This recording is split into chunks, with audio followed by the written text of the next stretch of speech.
All right, don't look. Ready? What the hell? You better sit back down. I don't know what's going on.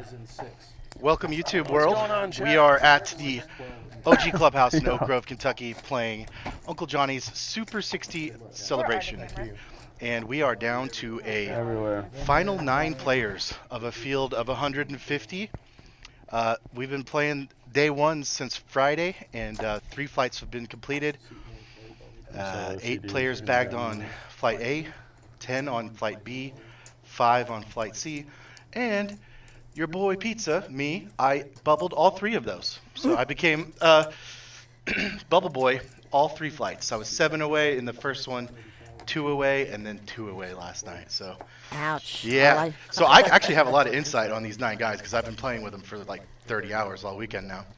I did just get back from a Chinese restaurant. My fortune cookie said good news will be coming from the office. We're in the office now. I don't know which person will benefit from the good news, but it will be one of these 9 because today we've got $18,000 up for grabs for the first place champion tonight. It's awesome. Well, if it makes you feel any better, I didn't even make it past the satellite. So. Well, I did actually win a couple of the tickets, so it wasn't so bad. As I did fire 5 bullets, but I won 2 of them, so it wasn't quite as bad.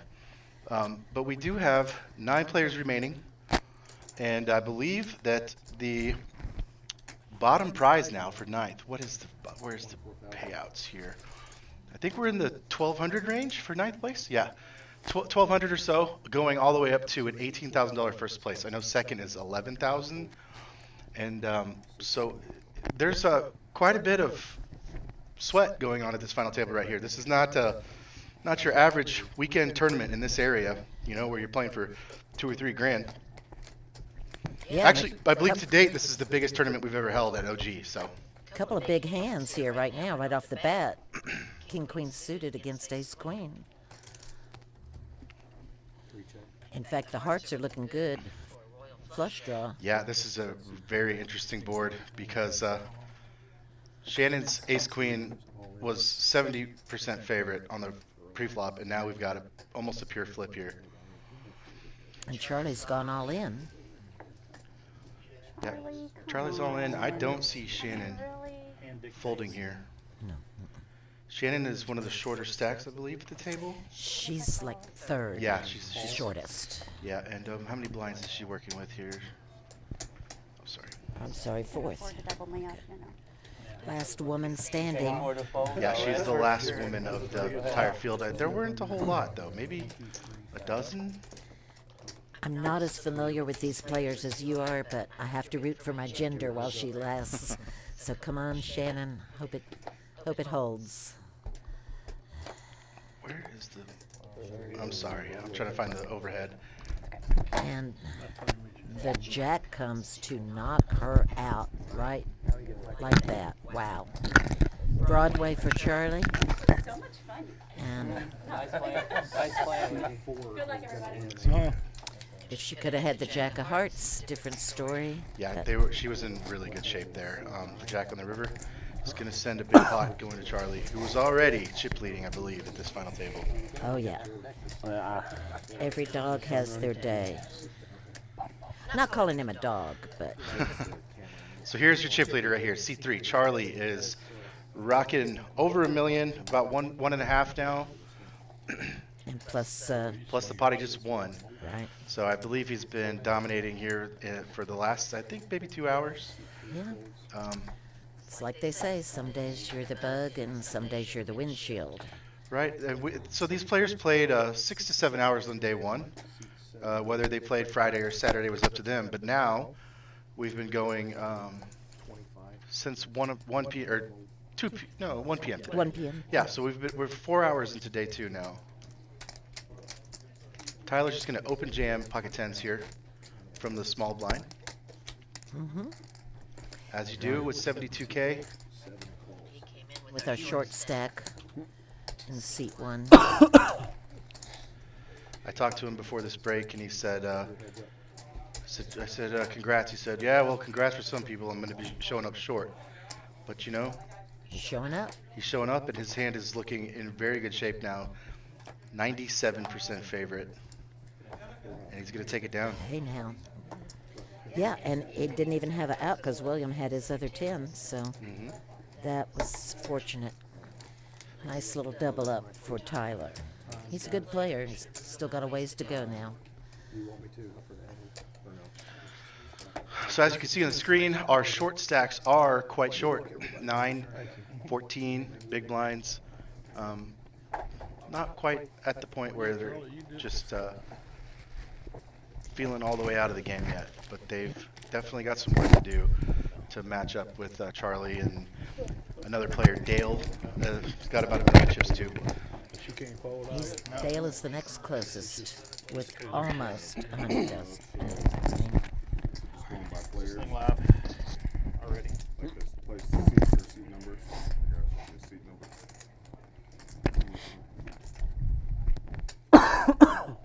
Gotcha.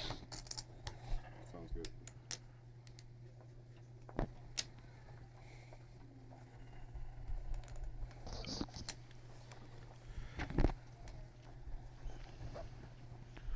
And we are down to 8. 5 folds.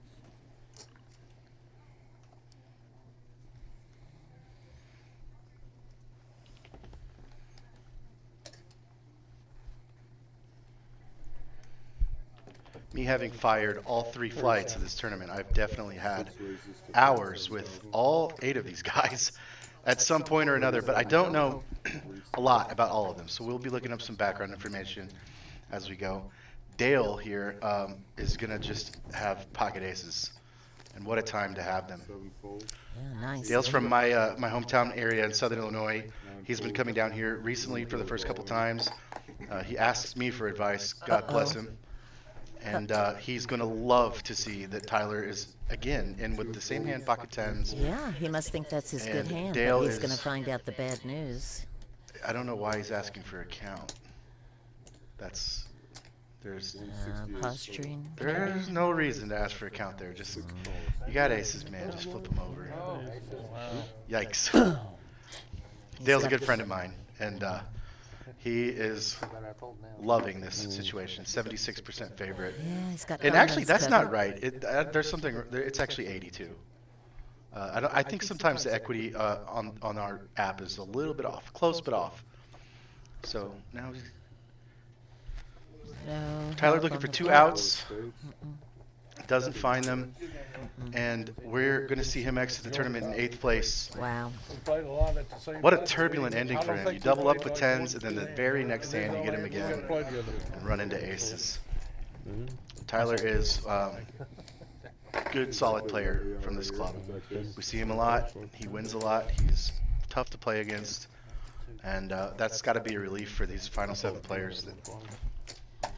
Wonder how much he had invested. Did you Oh, I said I play folded 2. all those? You know, I saw him at least play 2. He played at least 2 bullets, 2 different flights. So he played A and B, if I'm not mistaken. It all becomes a blur when you're just like losing and bubbling them all. We are down to 7 though, and the worst case scenario for any of these dudes is $2,650. Sweet. Pretty good. There's a lot of tournaments we hold here that's like more than first place, you know, and that's our 7th place prize today. So these guys are look at Charlie's leg here in the C3. There's definitely some nerves going on at this table. You know, no 18,000 is nothing to scoff at. Right? 6 folds. It's funny. Dale just folded Queen Jack offsuit under the gun. I literally talked to him about 10 minutes ago. He said, "Do you have any advice?" And I said, "Fold Queen Jack offsuit under the gun." I did tell him. Ah, free poker lessons. Okay. Well, he's been around the St. Louis circuits with me for 2 or 3 years now.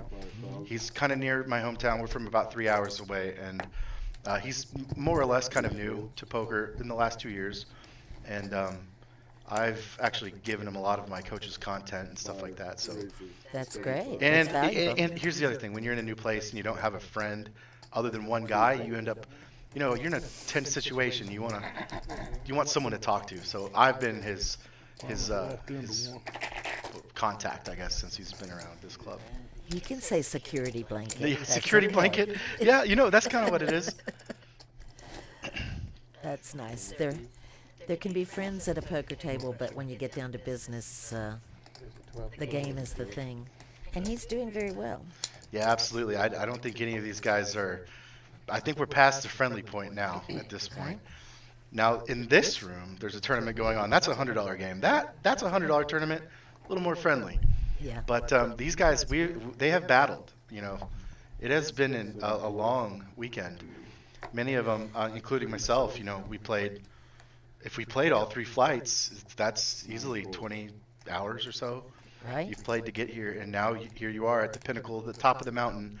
And anything can happen in these final 7. It does not matter if you're sitting here with 200K and somebody has 2 million. That changes on a dime in these tournaments, and I think we've seen that enough times to know if you do follow these streams or watch tournaments. Well, it does, and as you, I mean, 10,000 here, 18,000 there. Pretty soon you're talking about money. Oh yeah, absolutely. Or serious coin. Yeah, all in a day's work. I mean, you could have ostensibly showed up at 5 o'clock last night, played the turbo, and here you are now playing for a new car. Right? George's Queen 10 of clubs. Gonna love this flop. He was in pretty rough shape pre-flop, and now not. And Dale's defending Queen Jack off of the big line here. Wait, I thought he wasn't supposed to play Queen Jack. I told him don't open it from under the gun, but in this case he's the big blind, so he's already got money invested, and in this case it's a 100% defend. You always defend to a regular standard opening. Okay, now the 10s have taken over. Yeah, George has a George death is grip on looking this really board, good. but he doesn't know that because there is the king, and Yeah, he's in good shape. George is, yeah, it's enough for him to bet again, but I don't think either player loves this spot, and Dustin's gonna make a tight fold. Not even tight, just a good fold. Yeah. He who folds and runs away. Oh yes, this is one of those situations where you could just sit on your butt and do nothing and make a couple $1,000s. So Right, ladder up. this is not the time to be taking kind of sketchy or in the middle situations. These players generally at this stage of a tournament are going to be looking for pretty solid situations to risk their money. They're not going to be firing away willy-nilly. Yeah, primo hands. Primo Yeah. hands. Also, we've got a 30-minute level blind structure here, I believe. So they're 40 now. Sorry, there's no rush. No one's in a rush. Yeah, and that's some good advice I got once. Let the game come to you, okay? Trying to force the action and make something happen where it's sketchy. Just, you know, take your pace and let the game come to you. You'll find the opportunities. Yeah. When a new player asks me advice, I usually tell them, look, there's going to be spots that are glaringly obvious that this is what you should do. You know, you have kings, you have aces, you flop a set, whatever. Play those spots. You know, don't just be looking to bulldoze the table, you know, just because you're having a nice run or you're kind of getting lucky for the last hour. A lot of people can kind of tilt when they win or tilt when they lose. So And new players tend to play too many hands. absolutely, actually everybody does. That's one of the Well. biggest leaks in most people's game here. Yeah, that was some good financial advice I read. It said for the year 2026, fold more pre. Yeah, Fold That's- more pre. it only helps. I think most people's VPIPs are tremendously higher than they need to be. Whole lot of nothing dealt in this hand. A lot of folding going on. Charlie in the hijack though is going to raise the 10-8. I And actually like 10-8 sometimes. yeah, well the thing is that him having this chip lead gives him the power to do this. So he could be applying pressure kind of liberally here with the And he's chip flopped a advantage gut he's shot. got. Yeah, And, flopped a gut shot there. He can afford to. It's not really about him being able to afford, but he can but he afford to can. apply some pressure. The players know that even if he doubles half of these people up, it barely affects him. So is that really the guy you want to tangle with? Probably not. And I think we will see. Charlie is not new to this scene here. So Charlie has won a lot of tournaments.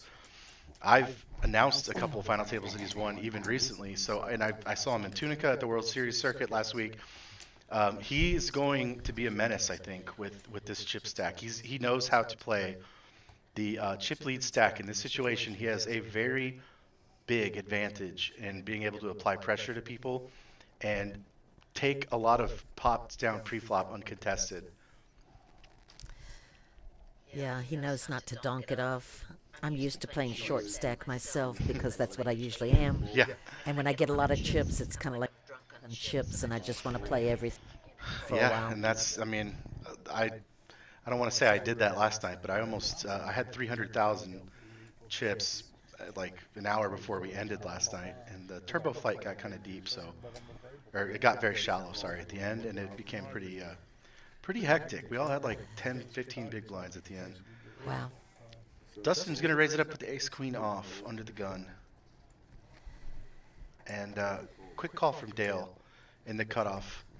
He could have opted to 3-bet here in his position, but he doesn't.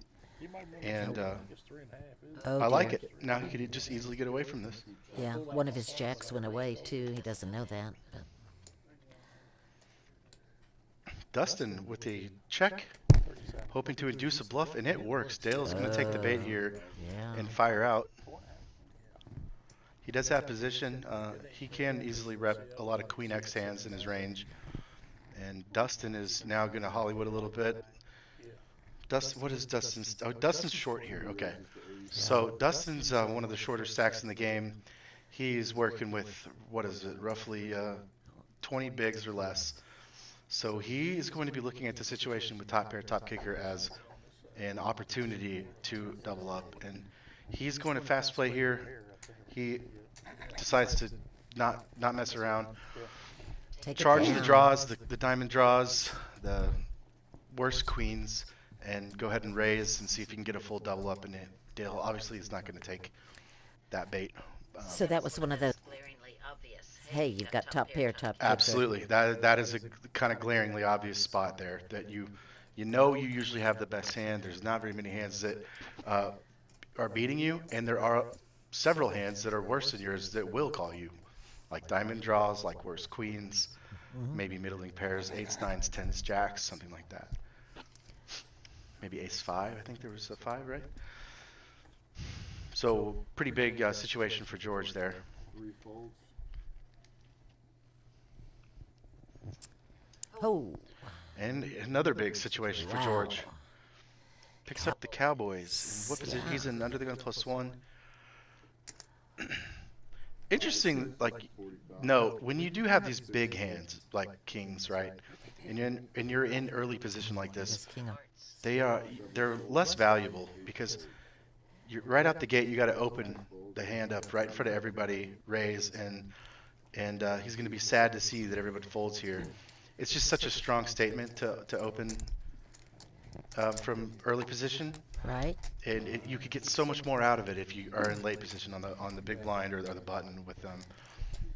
But nonetheless, takes down a big pot.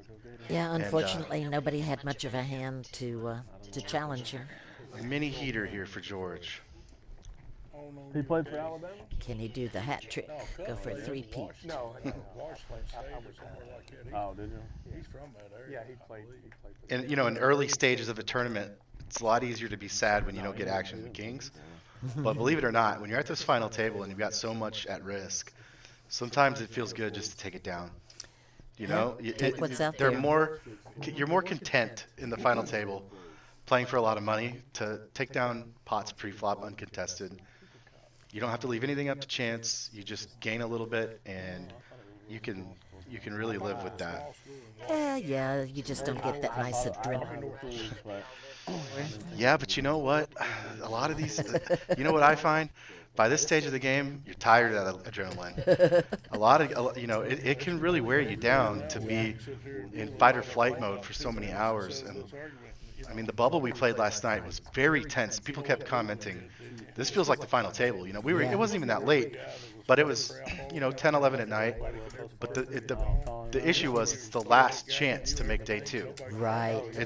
And it was a very intimate bubble because 5 players bagged.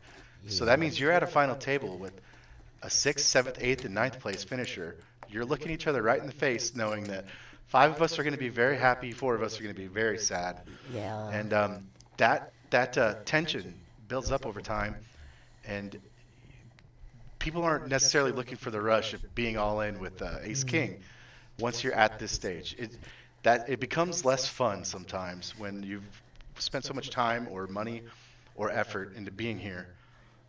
That taking down pots uncontested is not only good for the emotional aspect, but it's good solid strategy too. The more pots you can win without showdown means you're playing better in general.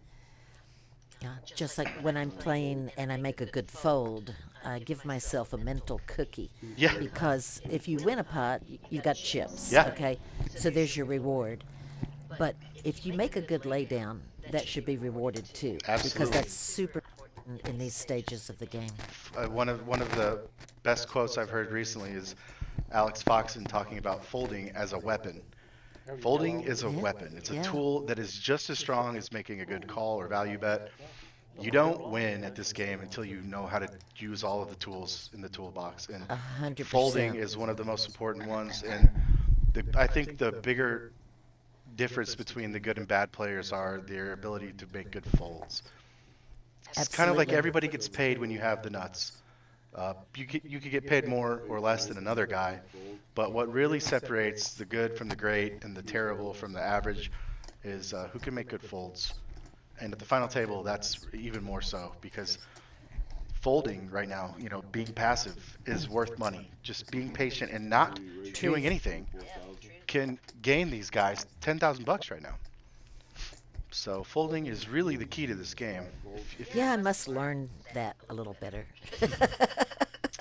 Yeah, you're not the only one at this club. This club really doesn't like to fold. We like that action. So Charlie here opened up the A5 offsuit and just Hello. flop strip eights. Hello. Wow. So I talk about sneaky. this phenomenon a lot, that at the final table, there often tends to be a chosen one, someone that just gets hit in the face with the deck. And right now it's Charlie. He's not going to get any action here. Dale's not going to. Oh, Dale is. Actually, you know what? Dale's got that ace. Okay, Dale's going to call with this ace high and see if he can get Charlie to shut it down. Oh, dear. Oh, my goodness. And now he hits Disaster. 10. And Disaster. Dale is going to be in trouble here. And knowing Dale, I believe he's going to raise. So Charlie c-bets. The spade did complete the flush, though, so maybe he just calls here. I really hope he just calls. That spade might have saved his bacon. I'm not supposed to be biased back here, but Dale's my buddy. Okay, just a call. Good. Okay. Just good. Wow. Very good disciplined call. And see, almost as good as folding, but Well, the thing is, the fact that he called the flop and the turn already indicates that he doesn't believe Charlie, right? Right. So if you believe your hand is good, and then now your hand improves, it's quite easy to, assume that now he believes he has the best hand and can sure. raise. Especially on that board with eights and tens Right. and the ace kicker. I think that the flop completing, or the spades completing, might have been the reason Yeah. why he didn't go aggressive there.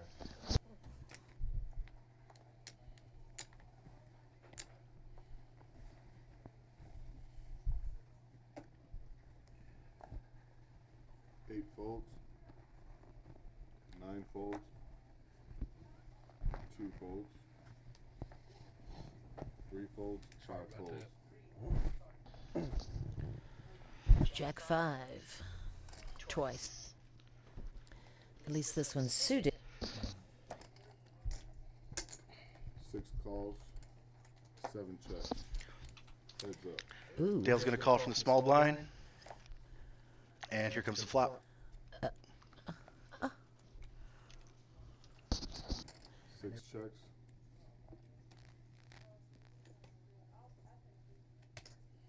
7 bets, 12,000. Dale got second best again. He's got the higher card, but didn't connect on that flop. And he lets it go. That's good. Good solid.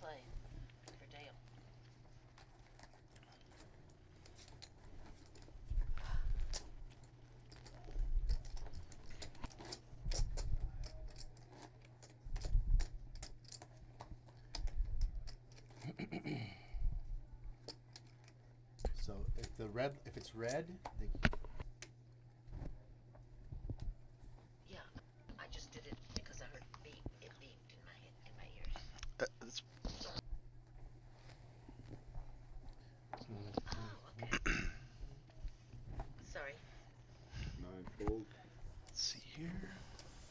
Okay.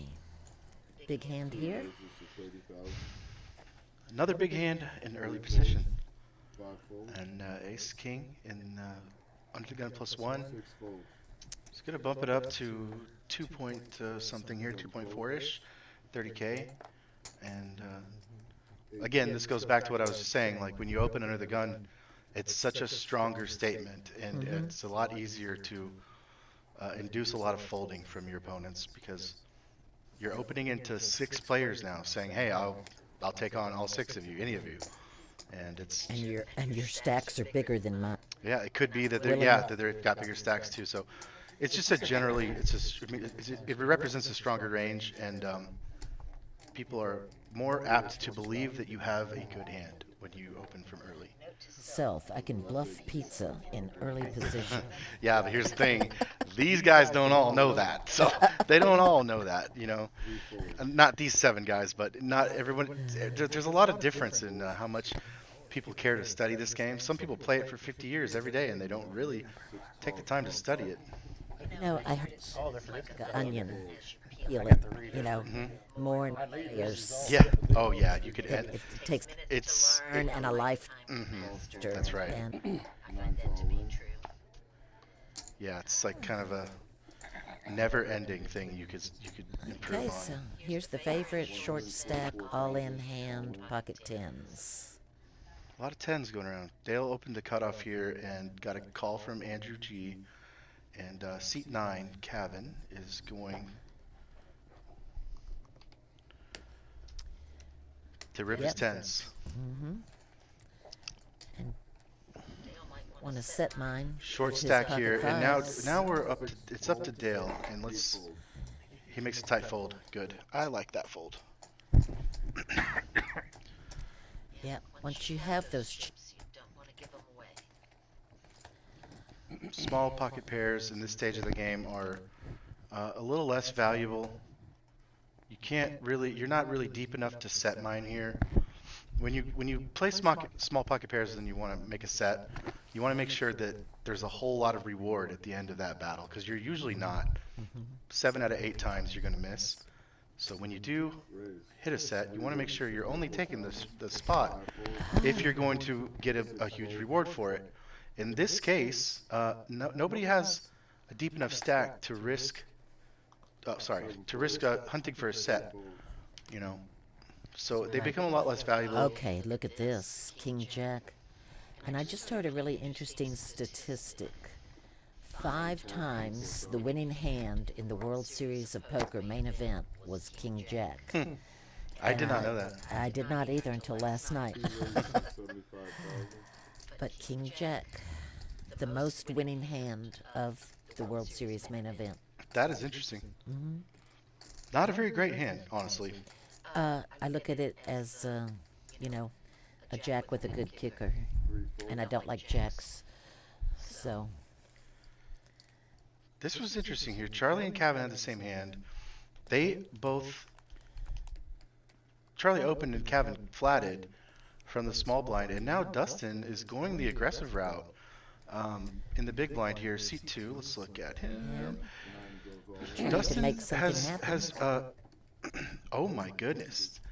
Dustin raised it up, and Cavan isn't a believer. 180. thinks he's making a move. But he's going to be priced in. So we are going to an all-in situation, boys and girls. And And Cavan is drawing thin since we know King Jack has already been folded. Cavan's at risk here, in great shape until he learns that King Jack was folded by and another there's player. the Jack. Wow. And they don't know this, but Dustin was in a much better spot than he thought, having Yeah. Charlie with the same hand, Ooh. having folded it. But Wow. Cavan does find the Jack to double Yeah, up. that was fortunate. Fortune favors. Maybe. Well, the thing is, he did call the initial open from Charlie, and at that point, you kind of, if he's aware of what's going on in the situation, he knows that if the pocket eights do want to rip here, if that player decides to go all in, he's more than likely going to have to call because he's invested so much at that point. So He definitely didn't want to, though. I can tell you that. No player at this point No. wants to flat king jack and then end up calling off to risk his entire stack. That is not a dream spot by any means. It did work out this time, but Yeah.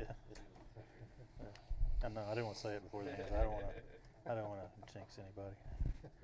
I was regretting raising king jack.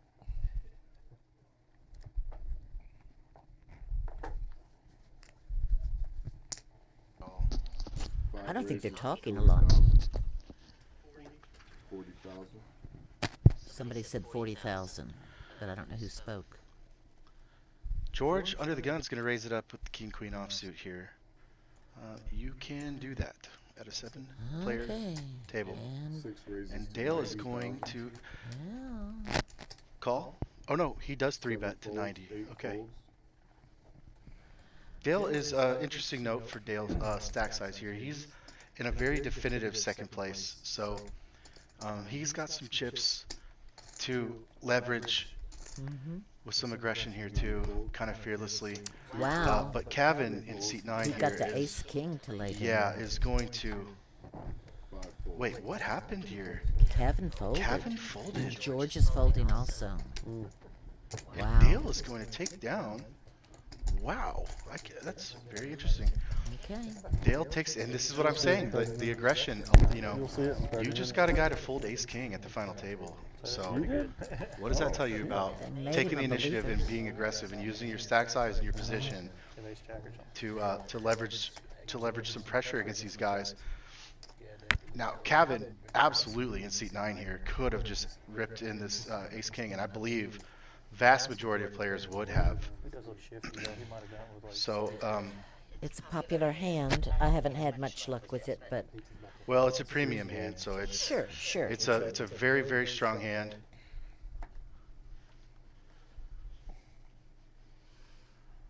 And again, I look at it as a king with the best kicker. That's how I see it. Well, it really is. It's how does it play post flop, and a lot of your opponent's range is going to contain hands that you absolutely dominate with ace king. Sure. A lot of people that don't like ace king, or they say I don't like ace king. Well, you don't have a choice. It's a good hand. You still It's have not to a play it. subjective issue Yeah. really anymore.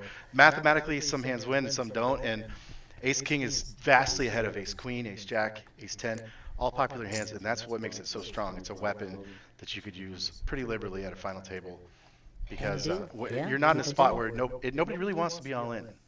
And so it's one of the hands that you can comfortably go all in, and if you do get called, you're in great shape against almost any hand they could hold except aces. Even against kings, you have 30% equity with that, Yeah. with ace king. So there's not a whole lot of like terrible spots that you get into going all in with ace king.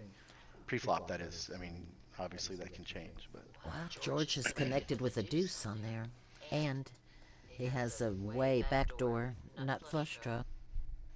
so it looks like George bet here, and Charlie check raised, and this is a very strong move from Charlie. He just is looking at that board and thinking that couldn't have connected with anything. And this is the look of a man who is in the middle of a bluff. Mm-hmm. He has some backdoor equity, of course, and actually if you study GTO, it does really encourage a lot of check raises like this where you have backdoor equity.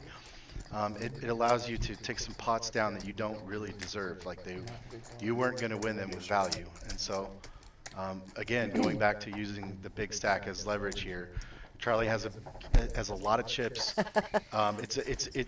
It's kind of like what my coach says is, you convince them that you're willing to press the nuclear button, and therefore you never end up having to press the button. Right. So if you convince them that you will go all in, you will follow through with your bluffs, you will follow through with your aggression, you won't need to in future situations. They'll be more likely to not get involved with you at all. And Charlie is no stranger to this stage of the game, and he knows that that he could do that. Right, and he did it very, very artfully. But I will comment that after the hand was over and he raked the chips in, I saw him wipe his palms on his jeans, so it was a little wet. That's funny. Yeah. 2 calls. Pocket Okay. tens just getting dished out like hotcakes at this Yeah, table. second time Kevin's had them, 6 calls. Kevin does raise, and as he should. quick call from Dustin in the cutoff, and we're going heads up to the flop. And we've got, look at this equity. It's a pure 50-50. Oh my.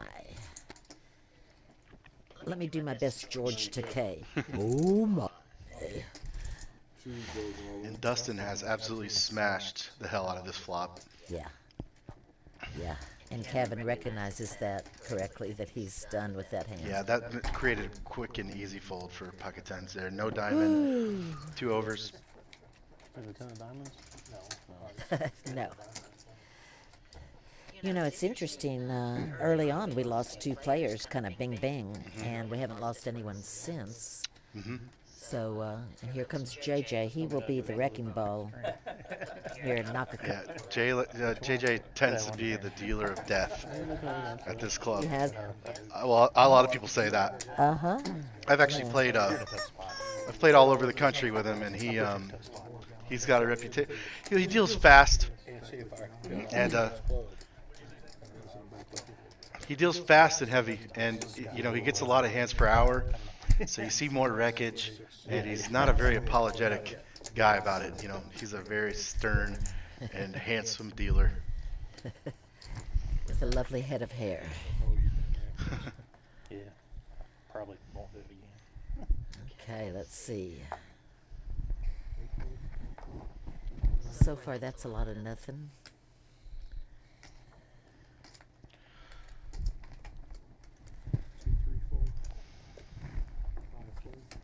Wow.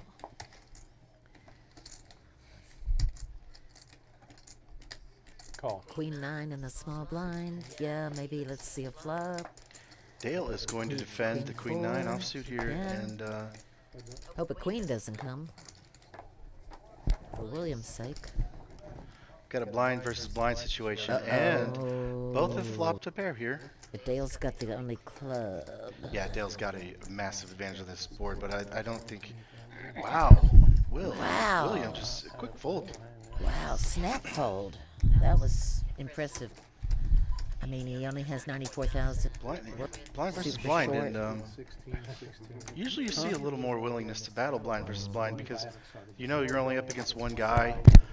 The ranges are a lot wider, blind versus blind, because you've already got money invested pre-flop. So if you're playing correctly, or really pretty much everybody knows this, you're going to be playing a lot more speculative hands from the blinds. And Gotta give props to William. He had no club, and then the ace came out there, and he just jettisoned yeah, it away. Level 19. we are now at level 19, 8K, 16K, 16K. So that means every time someone steals these blinds, they're going to take down 40,000 chips. And Dustin has just moved all in. Dustin's all in with 8s. Seat 2. A lot of people call them snowmen, but I refer to them as double infinity. Dude, deuce 5. Deuce 5, 3, 4, 4, 5, 9, 4. And no action. No takers. And he's going to be fine with that. Sitting with 15 big blinds, pocket 8s. You know you're usually flipping. Phenomenal. And it feels a lot better just to take it down. Because, I mean, look, if he's sitting here with, what's his stack size right now? Like, okay, he's got 239K now. Yeah. Before that hand, he's got 200K, and he picks up 40K just from stealing the blinds. Right? That's why that's such an elemental part of this game, is being able to take these blinds down uncontested is really the key to winning poker tournaments. It's not winning flips, it's not bluffing your opponents or hero calling. Look at this. The road to glory comes from taking the blinds down. JJ likes Dustin. Dustin in C2 is gonna open up the queens. The ladies. Siegfried and Roy. Actually, that dates me when I say that. They're long gone. Siegfried and Roy. And it looks like yet again, he will not have any takers. And Kevin's thinking. oh, Kevin's in seat 9. But you know, we saw him fold ace king just now. I don't know that he's going to. It's survivor mode at this point, and you've got a guy that, you know, it's under 100,000, And I guess Also it would note be a that- pay jump. Yeah, and 40K is not a huge amount actually. It's He's only gonna call it's it. only 2 point something, 2.5-ish. He's gonna call. And we've got a flop coming out. Oh my goodness. Good riddance. I mean, this is a rest in peace situation here. It's just going to be a quick call, and there's just no other. Short of making Yeah, quads. there's no other. There's Cabin. no other outcome here, and Cavin's now working with one out, and you can see the frustration on his face. And This he is a was- cooler. I mean, this is one of the. If you play poker for a living, this is an occupational hazard right here. Like Right. set over Set set. over set. It's there's nothing you can do. It's literally a hand that plays itself. Right. If you choose to get in there with the fives. It's the and same you- exact thing as aces into kings. Oh my goodness! For a I thought that second, was I thought he hit it. Yeah. Needs to be the diamond. Oh my goodness! Making him sweat. Wow. Yeah, I was watching the run out on the monitor, and the cards were very little, and they just kind of looked like fives. Oh, whoops. I just But knocked the wrong one off. huge development here for this man. And in William C2. is the happiest guy at the table. No, Dustin. Was it Dustin? I'm saying William is the happiest Oh, because he sure. didn't bust. Oh yeah, absolutely. Oh right, yeah. He's still in there with not quite 6 big blinds, and he's still there. He's still sitting. Yeah. Yeah. It's been, but they've been flying, cars have been flying like this all day today. Wow. Big hit to Cavan here. I didn't see quite the exchange of chips for both players in their stacks, Oh, but it did not knock him out. it was My around bad. 200,000. Okay, still alive. Okay, my bad. I thought that had done him in. Charlie now is going to open up the king queen suited, as one does. That looks pretty. Good hand, not quite premium, but good. And now we're gonna move over to Dale. Interesting, it seems to be the same players that are getting mixed up with each other here, like the 1-versus-1. A lot of action here between Charlie and Dale recently, and then Cavan And George is sitting in between them, hardly doing anything, just sitting there. well, you know? they've only been playing for not very long, and we'll eventually see everybody kind of get involved with everybody at some point. But right now, just a lot of action between Charlie and Dale, They both have a Cavan gut and shot. Dustin. Yeah, they both flop a gut shot, so they have each other's outs here.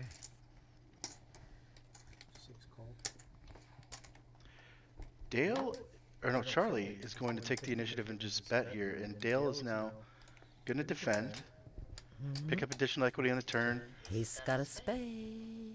Both players working draws. This is very interesting because they both have very similar hands here. Yeah, they both have the gut shot to Broadway, and they have each other's And outs. Dale is going to take the initiative here and bet his additional equity, picking up the spade draw, and get a quick tight fold from Charlie. Not tight fold, but a fold. You know, probably a good one, because you never know, that spade might have...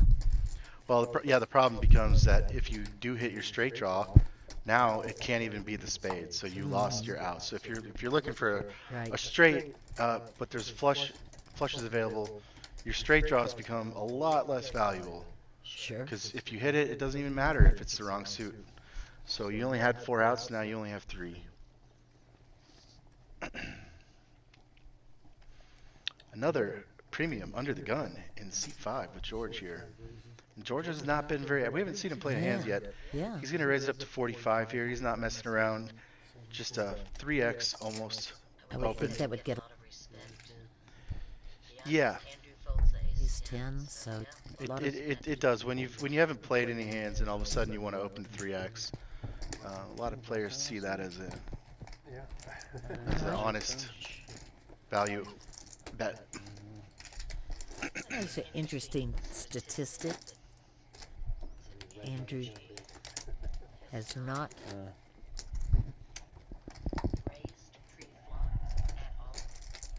0% free flop raise.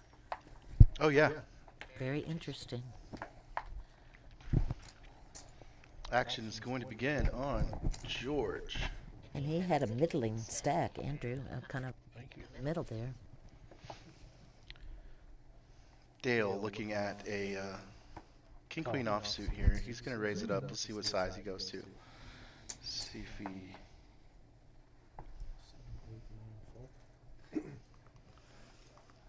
I know he bet, but we don't know how much he bet yet. And William is still on. Dustin.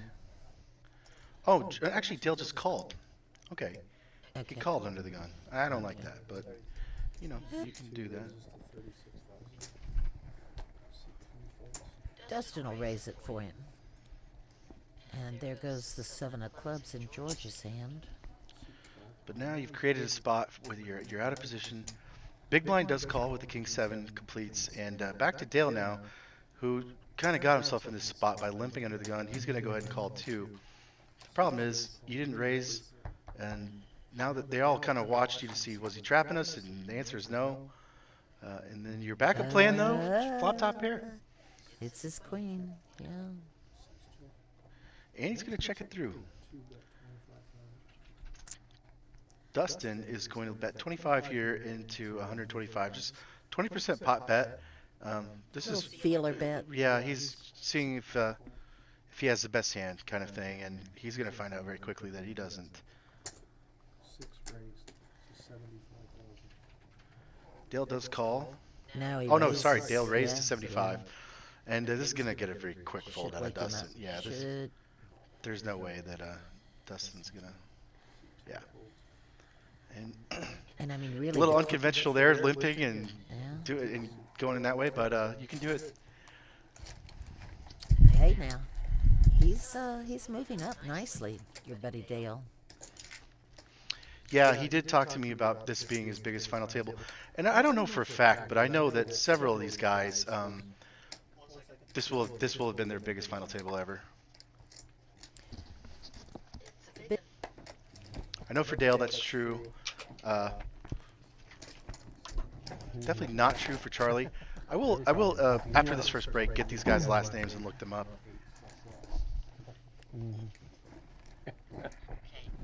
Got a problem with the card. We're just gonna pop a new one in there.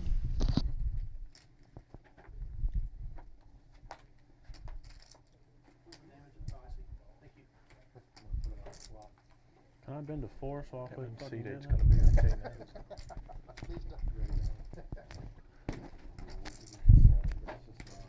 No problem. That one doesn't explain. This makes me, if they comment, I can talk about what they're talking about. Uh-huh. And if I can't hear it, I just Here's what?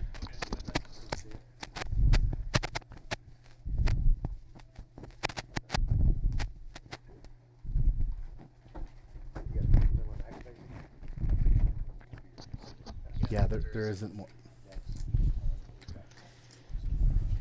Check, check.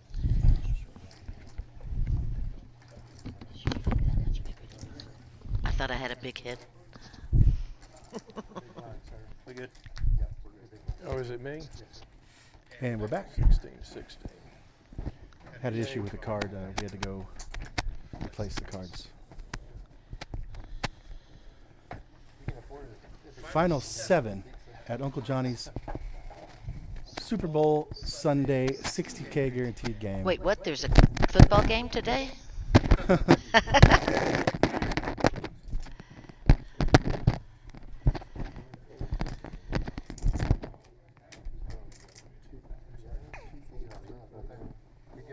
So here we are, Super Bowl Sunday, Uncle Johnny's Super Bowl.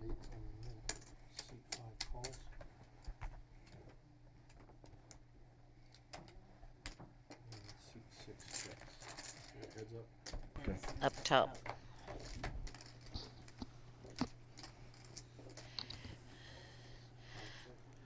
Dustin's taking a winner's walk. He just had quite a run and doubled up and then some. And if you have to go to the bathroom, that's a pretty good time to do it. I know it's when I commonly do it. Maybe he went to get one of those football cookies they have out there. Free snacks, you know, there are drinks and chips and whatnot. And when I say free chips, I mean like, you know, potato chips. You gotta Yeah. pay for the poker chips, but Yeah, you're not getting those for free. The poker chips. a lot of action going on in the main room with the cash games and the Sunday Super Stack finishing up when I got here. And you can watch the game because there's like a lot of TVs around, and they usually have sports on there. We do have. You can't hear it, but it is on the wall. So you know, if you're feeling like playing today and you still want to watch the game, you can. Cavan's all in with queens. Let's look at Cavan. I thought it would be a good day for me to play some cash because the guys would all be distracted watching the TV. Could be true. Cavan's all in with queens here, and Charlie's got a hand that could call, K9 but it's suited. not. Looks good. Looks good. And he knows it's only, what is this? It's less than 10 big blinds. It's what, 8? Opportunity to eliminate a player. It's more than that. This is going to be kind of, There's orange on the bottom. it's kind of right on the line here. And looks like he made a tight Might have called fold. 82. He sure did. Okay. At King 9 of clubs. 6 Oh, high wow. with Oh, Dale. wow. Yeah. William, though. William's not folding. Oh, wow. My. Dodged the bullet, didn't it, But maybe? that's not even going to put put Cavan at risk. William has a shorter stack than Cavan does. And there's the ace. And there's just, Okay, nobody's eliminated here. deadlock here. Nobody's William eliminated just unless a found- 10 comes. Wow. No, wait. Oh, queens full of jacks versus aces full. Holy smokes. And, That. JJ living up to his reputation here, dealing the straight doomsday. You know, I truly did notice it seemed like when JJ's dealing, there seemed to be a lot of pocket pairs. Did you notice that? Like, maybe it's 5s or 10s, queens, aces, whatever, but a lot of pocket pairs since JJ sat down. Huh, I'm gonna have to track that. Nobody eliminated, though. Now, Cavan is the super short stack, but he's still in it. And nobody could blame him for Thought the way about it, that hand thought played about out. King 9 of clubs, I just, you know, just not curious. I might have called the Cavan And, is gonna go ahead yeah, and rip. pretty much any Thought about ace. it, but it was 80. I was like, what's only 5 big No blinds? brainer for Cavan here. Just an that's over 100. unsuited ace drag, but he's sitting with 2 bigs under the gun, and he's going to be all in the next hand, no matter what. So it's a pretty clear decision for him just to go all in here. Yeah, it's like this hand or next hand. Pick one. I think I'll take the one with the ace. Thank you. Absolutely. Ace 6 is going to look a lot better than 2 random cards 10 seconds from now. So he's going to get 2 callers, though. Ooh. And Yeah. honestly, given the exact holdings, he's got really good equity here. And he to has triple live up. cards. Everybody's alive here. Absolutely, only ace. So if an ace does come on his flop, he's gonna love what happens here. And Oh, wow. 2 of them comes. JJ's just dealing the heat, the hot fire. And of course, Dale and Andrew don't know that the other doesn't have an ace. That is true, but they also know generally when a 3-way pot at the final table. Ah, Dale's reaching someone for might- chips. Dale's gonna isolate. This is interesting. I don't. Sometimes I would question that move just because you want to eliminate that player that's all in. Dale's more or And less he drawing didn't have a dead. lock on this hand, but there's a 9, so any side pot he would have won. Good job.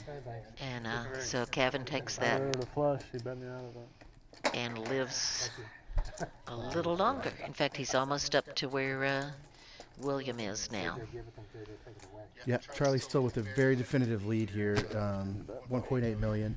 Oh, I don't either. And, now that I think about it. We keep saying JJ deals death, but actually, he's just dealing a lot of coolers that are resulting in no one getting a busted here. Yeah, a whole lot of action though. Yeah, but no one's left. Yeah. There's been a lot of players at risk in the last 15 minutes, and Well, let's not call him the dealer of death. Let's say he's the Action Jackson, JJ. A whole lot of action.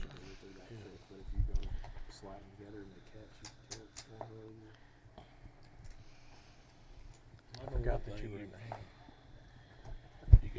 protect your hand. Okay, and it is George's turn to be favored. George now playing his second hand of this final table. Yeah. The first one was Ace King, and the second one is Queens. And if that gives you any insight on what range he's working with, he's not particularly short, but he is one of the middling stacks here with 400K. And when you are that stack, it actually is, from an ICM standpoint, it's proper to sit out a lot. Because you have a lot to gain from the smaller stacks being eliminated, and you don't quite have the wiggle room to get mixed up in a lot of situations, risking your stack. So it actually is pretty wise of him to have not played a whole lot. I don't know if he does this all the time or if he's adjusting to this current situation at this particular final table, given the stack sizes and whatever. But him not playing too many hands right now is definitely a solid strategy. Right. When there's so much to gain from doing nothing. I remember years ago in my early days of playing, and there was a little old lady, which I am now, but back then I was younger. Anyway, little old lady didn't play any hands, and then all of a sudden she bet huge, and everybody folded, and she turns it over. She had aces. She couldn't believe she didn't get any action. And it's like, well, you know, you haven't played a hand in an hour. Yeah, that's one of the problems with playing overly tight, is that Too tight. You can't get any action when you want it. Yeah. There has to be a balance.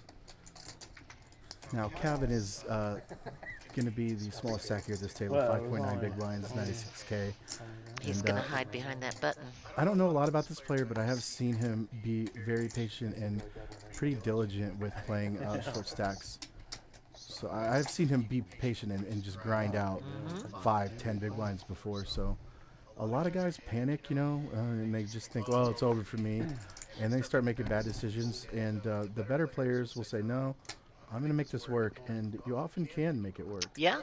You have so many recoveries in poker tournaments from this kind of stack.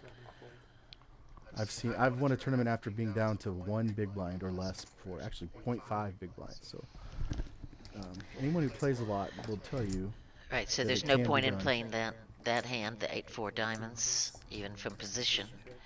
I like that Dale bet out with his suited connectors. That's a interesting hand there. If he can hit that flop. Look, we got all the suits. We got clubs, we got spades, we got diamonds. Oh, wow. Dale's just having a And pretty there's nice nobody clean run has a here. He's jack. running pure, as they say. Look at that. He's got a gut shot to a straight flush. 48. And they do happen once in a while. You don't It's a need rare him. thing of beauty. You don't really need him, is the thing. Right now it is interesting. He's got 10 high, but oftentimes in this game you can have your opponents crushed equity-wise. And Dale is schooled to the game, knows that his draw is very valuable, goes ahead and fearlessly bets it. And that's just something that, a lot of new players they kind of struggle with. They say, well, I have a pair of deuces right now. It's a better hand than what you got. Well, not really, because we know what the statistics are of what cards come out, and when you've got a straight flush draw, the truth is you have a very valuable hand that is worth more than a lot of already made hands like small pairs. And that's a concept that new players kind of struggle Well, with. that's what I like about PLO, because it's a drawing game. And it's not just what you have, but what you could have. And you always want to have outs, and you always want to have outs to the nuts. And if you're playing 8 or better, you always want to be able to scoop the pot, Yeah. And just playing PLO, and especially PLO 8 or better, you see the possibilities. It's kind of like chess versus checkers. It's just there's so much more. Yeah, I there's love a it. lot more to study too. I love it. Some people consider it a sickness, but I think it's great. I don't play a whole lot of PLOs. It's interesting. I have commentated on a lot of these games for PLO, and I'm always at a loss. But this right here is my wheelhouse. So I logged like 1,700 hours in live poker tournaments last year. So I'm comfortable talking about this. I study this. I work with a coach, but Is that 3 paint down PLO there? can just get so complicated. It can. Even the dealers sometimes will get confused when they have to split a pot in 2 or 3 ways, So we got Queen Jack suited, Queen Jack not, and 9s. Should see some action here.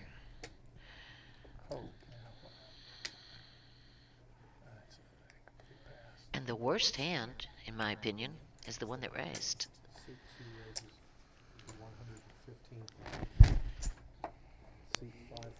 He's 9%. And he goes away when Charlie 3-bets. Andrew now in a tough spot because Andrew also has not played a whole lot of hands. He was the player that had played 0, right? This is, I think, is his first. Andrew's been sitting pretty tight. Second hand that he's played at this table. So. Yeah. And he's just gonna go ahead and fold, maintain his 300K.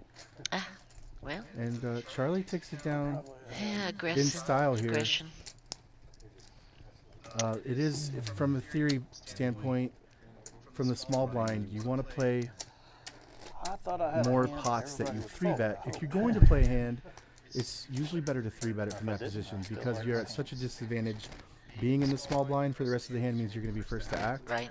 So it's often better to just take the pot down pre-flop by aggression. So 3-bet or don't play at all. So I was told if it's good enough to call, then it's good enough to raise. If it's not good enough to raise, then you should fold. Yeah. It's an old adage that definitely makes sense in a lot of situations in this game. You're just in a tough spot.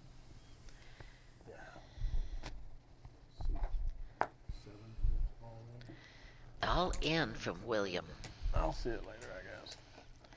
Good luck, all in. It might get through. William is going to go ahead and bet here. He's got about 9 big blinds, I think. And Queen Jack off, definitely not a hand that you were loving to do it with. And gets a quick call from Dale. Dale's ace king in it. These two guys we're looking at here on screen are the two going to a flop.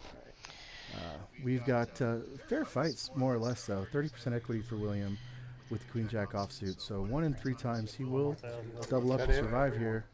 Let's take a look at their faces. Let's see how they feel. Here they are. Now Dale, I mean, he takes his time to think it through, but I mean, again, very rare that you're going to fold ace king pre. Here they go. Tournament life at risk. 30% equity. Can he hit a jack or queen? The flop's going to be a no for him. Hearts won't help him. Will not help him. Dale's got the hearts. And William's going to That's go ahead. He's going to ignore the fist bump. Oh, he decides to come back and do it anyway. I think it's almost prophetic. I had accidentally crossed William off at one point, and now he is out in 7th. I will say, William, 7th place, good game, good run. Glad I could help you get here, because last night I did punt about 100K to him right at the end of the night.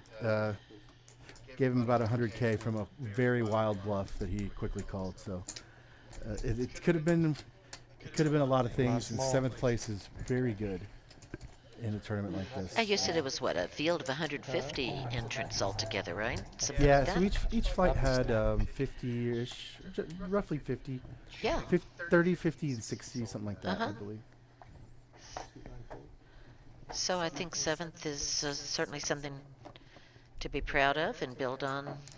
And you're in the money, absolutely. so hey, maybe go get some cash action and parlay that up into who knows? Yeah.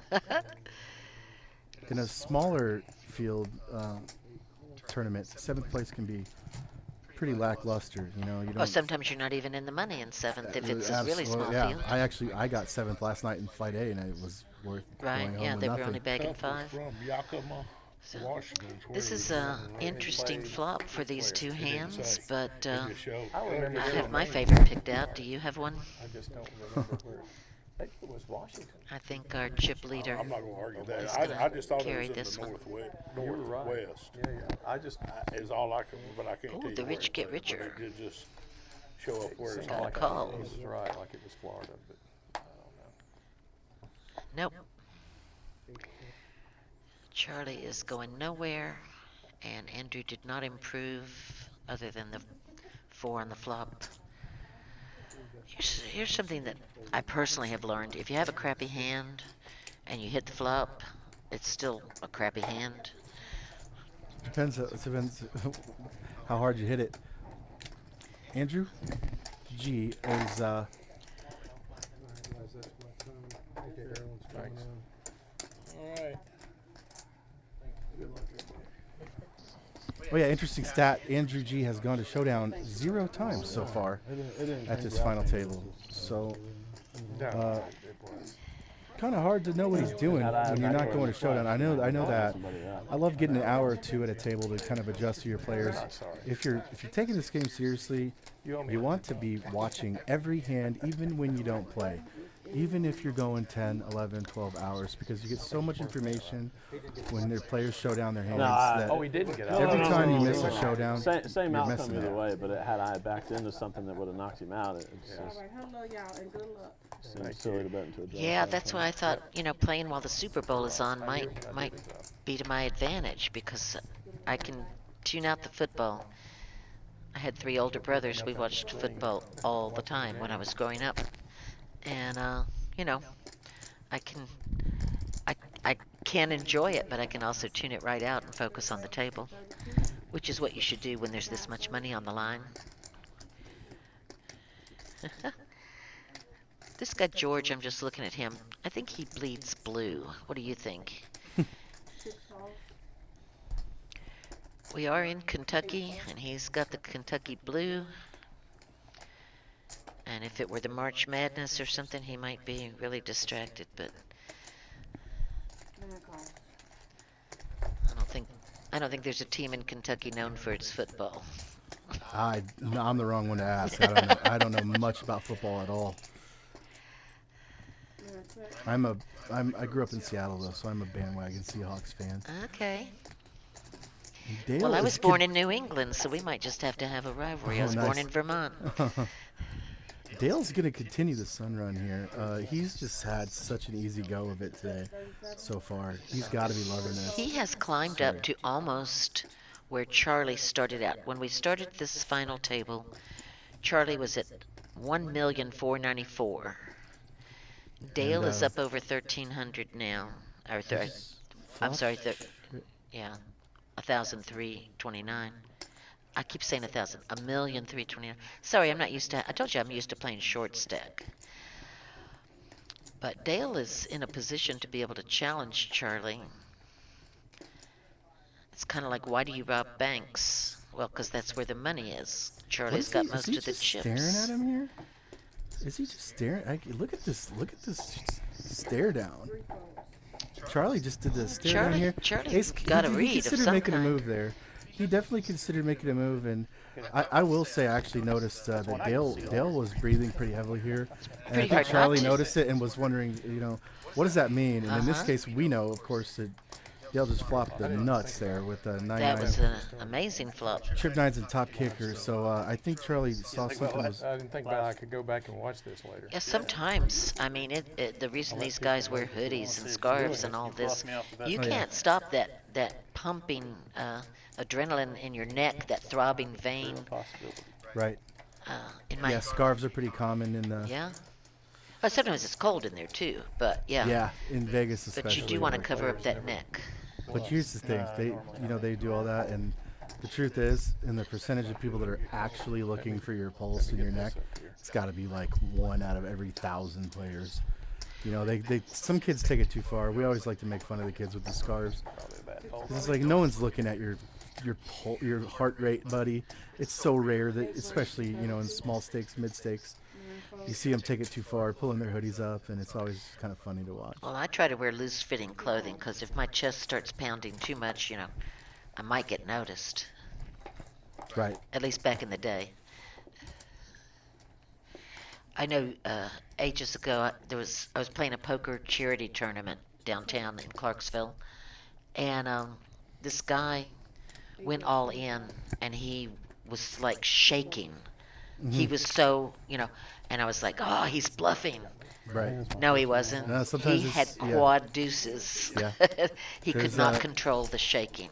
Yeah, there's you got to look for the base comfort levels. If you're into live reads, there's a whole lot of books about it. You could study it to pretty great lengths, and one thing for one player doesn't mean the same for another player. Uh-huh. So the shaky leg, there's so much information from hands and eyes, body language, like how are their shoulders sitting right now? How straight are they sitting? Are their mouths clenched, jaws clenched? And sometimes you got to look for those reverse signals, like they lean back, like they're all comfortable. Oh, well, maybe they're bluffing, you know. And I will say, I actually noticed that my boy Dale here was really breathing pretty hard there while he had the trip nines on the flop. Uh-huh. And I think that's what Charlie was looking at, honestly. Yeah, and Charlie might have picked up on that. It was a visible signal. The excitement was there. Okay, George is going to get involved. Really, really bad. That's gotta be really bad. Well, like a while ago, I had looked down. I was like, always feels nice to drag a pot. it was a 2x big blind. I looked down and got deuce 7.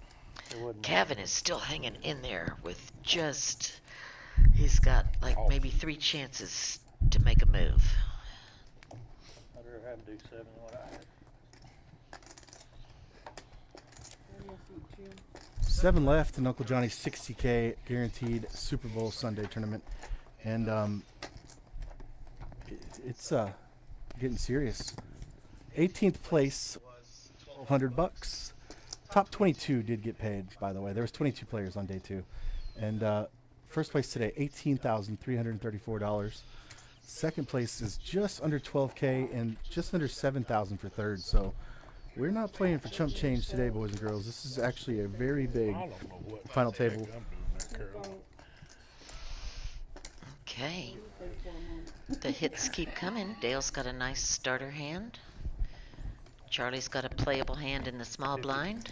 Let's see if these two want to tango again. He's doing all this limping. I don't know if I can't condone it, honestly. You're not supposed to limp like this. It's really not good. Because this is what happens. Yeah, because now George could come in.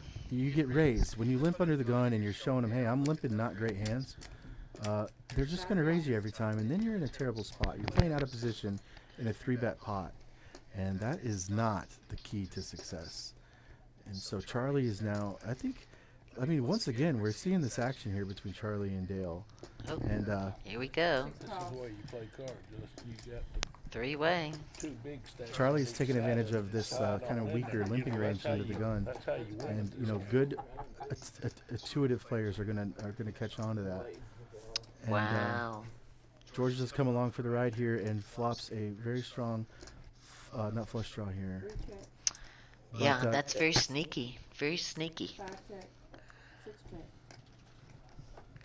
Checks around, and here comes a pair on the board. 7's pair on the turn.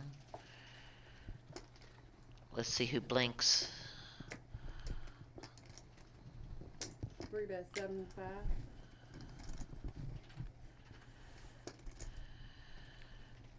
So Charlie's gonna be the aggressor. George is gonna think about it. You just gotta ask yourself one question, punk. Do you feel lucky? Well, do ya, punk? He's taking a very passive line here with such a strong draw. Yeah, just calling, see what happens. Here's the thing, though. Had he taken the initiative and took the fight to Charlie here, he wouldn't be in this spot. Because now Charlie's he's definitely gonna bet again. He has to. And George now breaking his draw is gonna fold the best hand. Yeah, and, George actually has the best hand. And see, here's the thing: if you give a guy like Charlie, who already knows what's going on at these final tables, he knows how to play this stage of the game.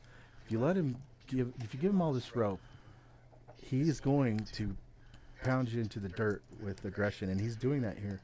Just queen high, a stone cold bluff here from Charlie, and George is really thinking about it. Yeah, he hasn't folded yet. That's pretty crazy. Oh, sorry, where's it? Right here. George has not thrown away his ace high, which means he's at least considering what. Okay, there we go. Sorry, I'm just learning how to do the camera angles, guys. Give me a break, okay? They're all over the place. That's my fault. Think long, think wrong. He folds it. That was an interesting tank, though, because Yeah.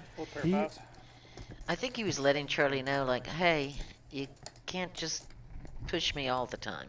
Charlie has the nerve to ask him, "Did you fold a pair of fives?" after he just stole this man's money with Queen High. Very solid 3-bet bluff from Charlie.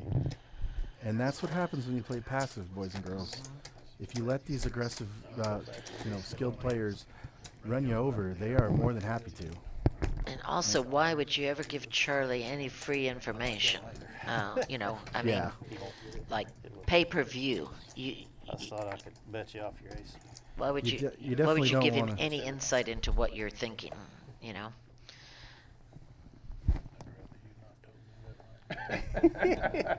Okay, I had the nuts. George seems like a very affable fellow. I think he'd be nice person to play with. We can go back and look later. But you know what they say about nice guys sometimes. I know that does make sense, though, yeah. Oh, it makes total sense. Oh, and He never really tested the water to see where he was in that hand. but you're on the button. And it was just a small, Yeah, small blind. It's 35. Is this 35 the call? a small mistake. And I would say a bad fold is a small mistake. A bad call is a bigger mistake. And I got that from, what was his name? Steve Daneman? He was a character. But yeah, a small mistake for a bad fold.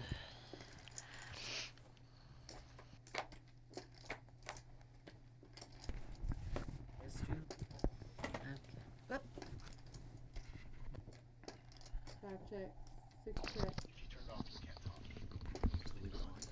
Okay. 2 bet 50.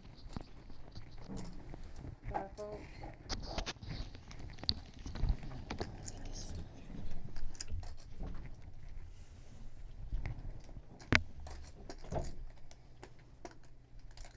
$120.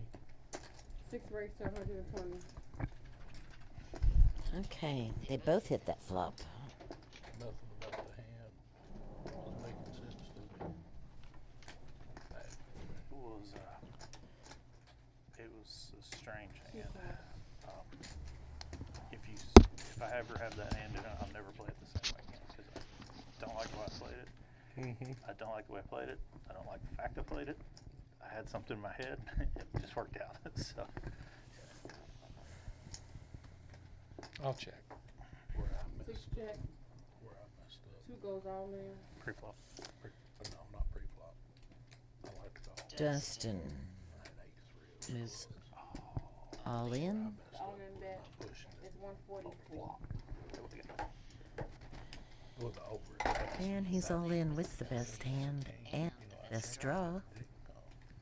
I'm sitting there like kicking myself in the butt for not playing the hand properly.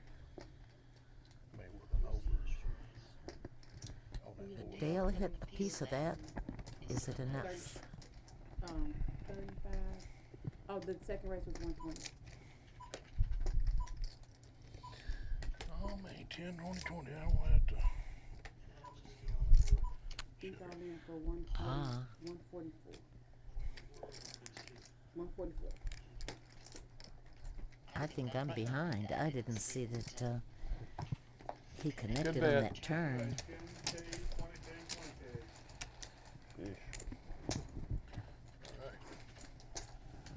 So just make sure we're on the same page with my announcement. So Dale wins the ribbon for voluntarily putting money into the pot. Unfortunately, that's a statistic I share a lot of times, and it's not the one you want to have. He just went down there with 3, 4. He just took the stack. You did. Just now. Yeah.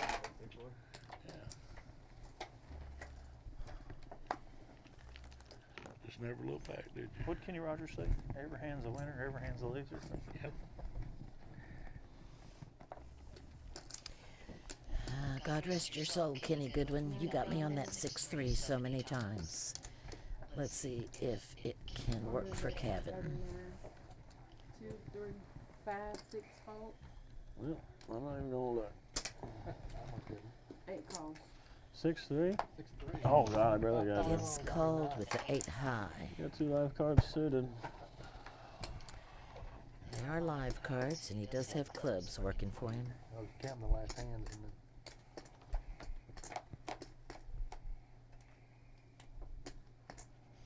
God. Yeah. Oh, that's gonna keep it from a chop. And the 8 high. Oh no, he got the Kevin, clubs. He got the Kevin, clubs. K-A. Huh? It's K-A-B-I. Oh, Not but Cabin. Kevin, but it's I didn't go with 8 high. Kevin the cockroach. With a K. What did he hit? What did he No hit? doubt about it. What did he hit? But You wanna we'll see. change one of those? Can't get rid of them. And don't give him any chips. You won't get them back. Yeah. Unless you cooler him. All right, Caroline. It's always bittersweet for me to come back here and commentate the final table that I tried 5 bullets to be here. Oh. $3,000. But you know, it is a consolation to get in here and get to criticize these guys for their play now. Right, that's what I thought. Okay, I didn't even make it in the satellite, and I can come in here and talk about their play.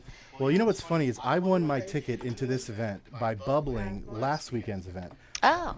And so the consolation prize for the Bubble Boy, which was me last week, was a ticket into this one.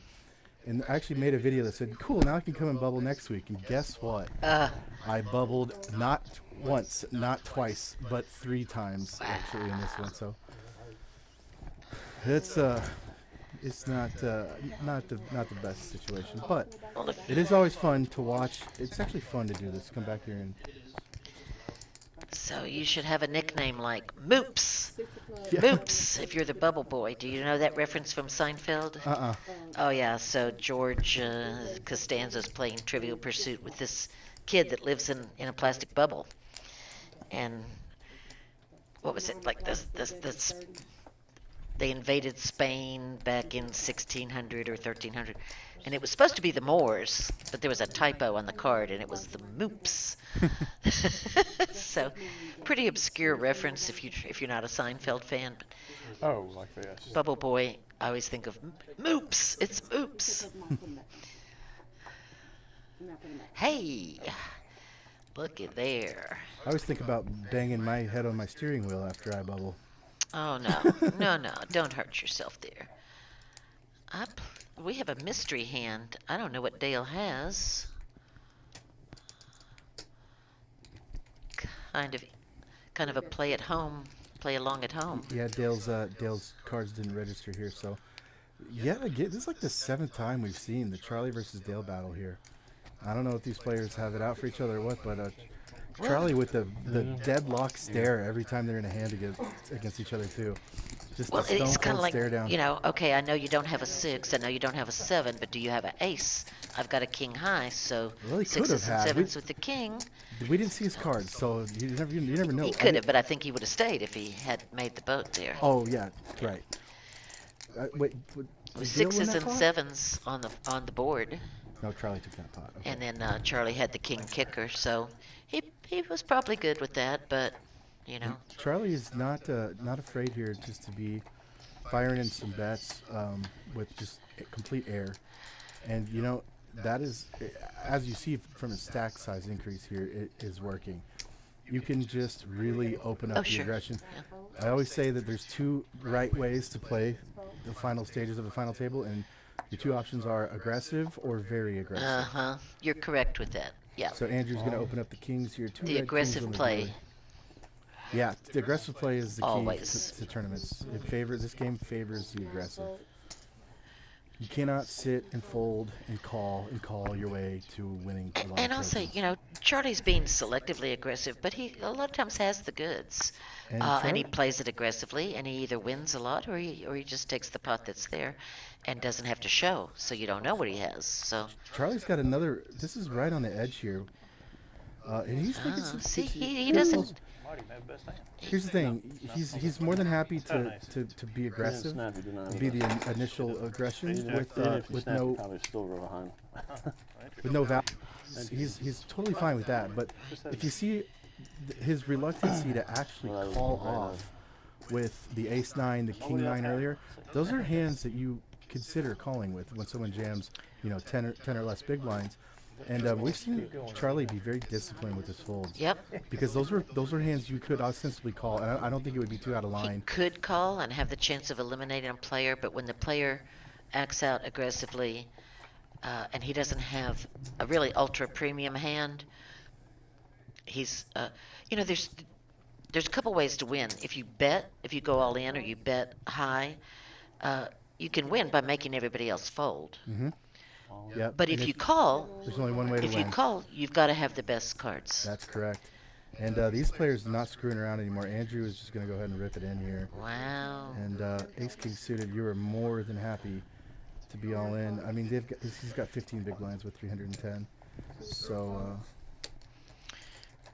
the only player that might look him up here is going to be George in the seat 5, and we're going to watch him contemplate calling off with pocket 5s. Oh, thank you. Don't look at the screen. Look at this one. Andrew has not gotten involved in a lot of hands, so you've got to think that he is probably strong. But you gotta also know that George is not looking at half of his stack here; it's all of it, and he is going to take the flip, and he doesn't know it's a flip yet. Now he does, but he just He's putting himself at risk. He called his entire stack off here with the 5s, which is a pretty ballsy play. Not something you always expect. So he will have 30,000 loves the left. fact that he's got the best hand, and hates the fact that he does not anymore. And he needs that miracle 5. Ooh. You have 3,000.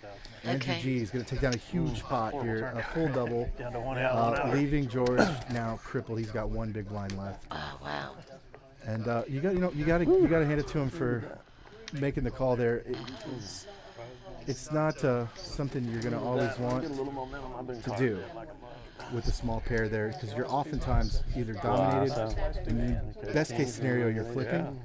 But in that case, he did go ahead and he went with it, and he decided to gamble and got in with slight advantage there and not going to find the double up. However, Andrew in C3 is, where we go? There, nope. And again, Kevin is really happy about this. Andrew's in C8. I'm sorry. Andy goes in first. Full double up for Andrew. Took me a second to get the camera on him. There he is. He's happy. Look at him. He's got the stank Kevin face is on. like, I might make an extra 600 or more. Now we're talking, and keep in mind that was the guy that we just gave you the stat that he didn't play a single showdown until like 10 minutes ago. So he has not been super active, and now George is not even going to sit down for this next hand because he's all in and he's at risk, and he's a big blind, so his stack is going to be at risk now. He does not have a choice. Oh wow, and he's got a 4 high. Ouch. He's not even going to look. I don't think he's even looked yet because he's got no choice. You know, at this point, you just it's beyond your control. And we got some takers in here trying to see their way into a pot that's going to have a lot of dead money in it here from a complete random hand from George. Can George survive? No, not with that flop. Not looking good. He's going to need some running cards here for a straight. He can't even get the spades. Oh, hey, if a jack comes, they all chop it. Chop it. No. Oh, that's just rude. Look, there's the 5 on the river that George needed last hand. Yeah. Ouch. And George is going to find his way in 6th to 6th place here. Very enjoyable, guys. Thank you. Good game, George, but that was a one hand that was unfortunate, and it done you in. Good game, George.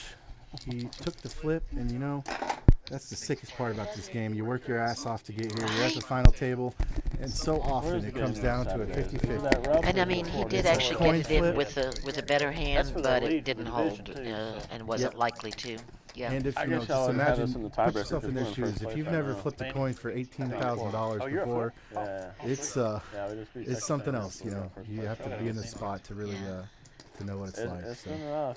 George fearlessly got it in with the 5s. Couldn't hold, and we are quickly down to 5 now. So That'd be a good Actually, game. Yep, we I had expect another deep two run this early year, on. hopefully. JJ actually didn't really do well. do the eliminations like we thought he would.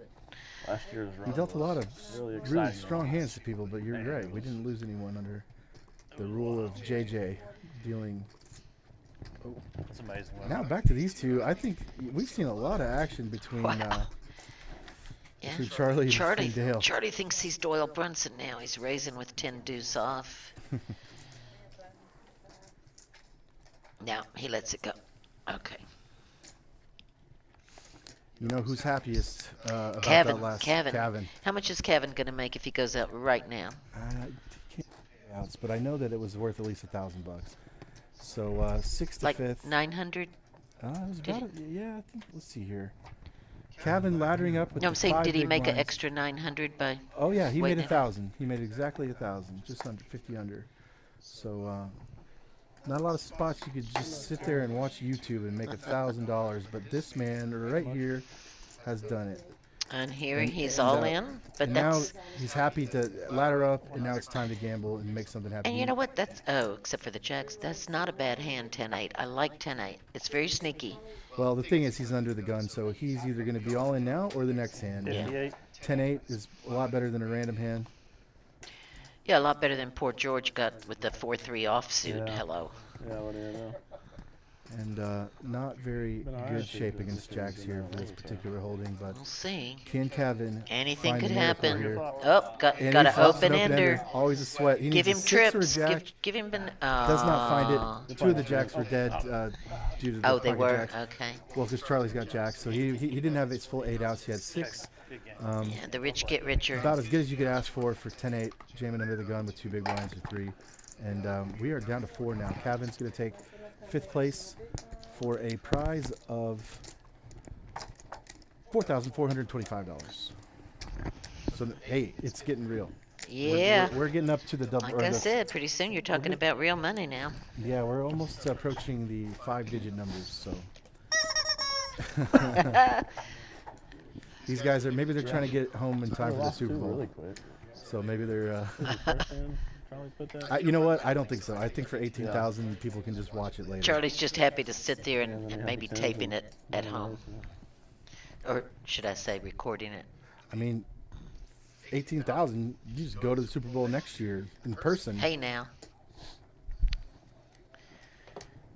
And Charlie has come up from just under 1.5 million, and now he's just over 2.2. So he's played some really solid poker, and if he gets the 18K, I will say he deserves it from what I've seen. But the winds of fortune at the poker table can. Oh yeah, Be this very is nobody's interesting. game yet at all. Even Dustin with the Until it doesn't. 500K is just 2 double ups from first place here Right. if he gets them off the right people. Yeah, So I mean, you know, we didn't see that holding. Charlie had a mystery hand. He didn't register his cards, but he did open. And Dustin now is was happy to get it in with the ace-7 of diamonds. He just ripped it in and got a quick fold from Charlie. So that's a good indication that he knows what to do with this 500K stack. When you've Yeah. got the smallest stack left in the game, you've got you're dangerous. well, you're dangerous, and you've got what's more or less known as a license to gamble. Yep. You have to make a move. You know, you don't have to right now, but you are going to need to make a move quickly. So when you find yourself with a considerable deficit to everybody else's stack size, it is time to get active, and it's good to see that he knows this because ace-7 of diamonds, I don't think he would have done that 10 minutes ago, but him finding his ladder up to 4th place, he's more than happy now to get active. So two players going to the flop. Charlie defending the 8-6 There's off. the 6. Ooh. And, Charlie. Haha. It's going rough to cost shape him. Against It's gonna Andrew's, cost him. King 6 here. I bet you he thinks it might be good with his king kicker. 30% bet here is very standard. Charlie's going to check call, and I don't think Charlie's going to give this hand up. I think that He could even represent. okay, it does go check. And, Okay. Yeah. Andrew happy to take down a pot here. He's Yeah. got Andrew got a 700K. nice little chunk there.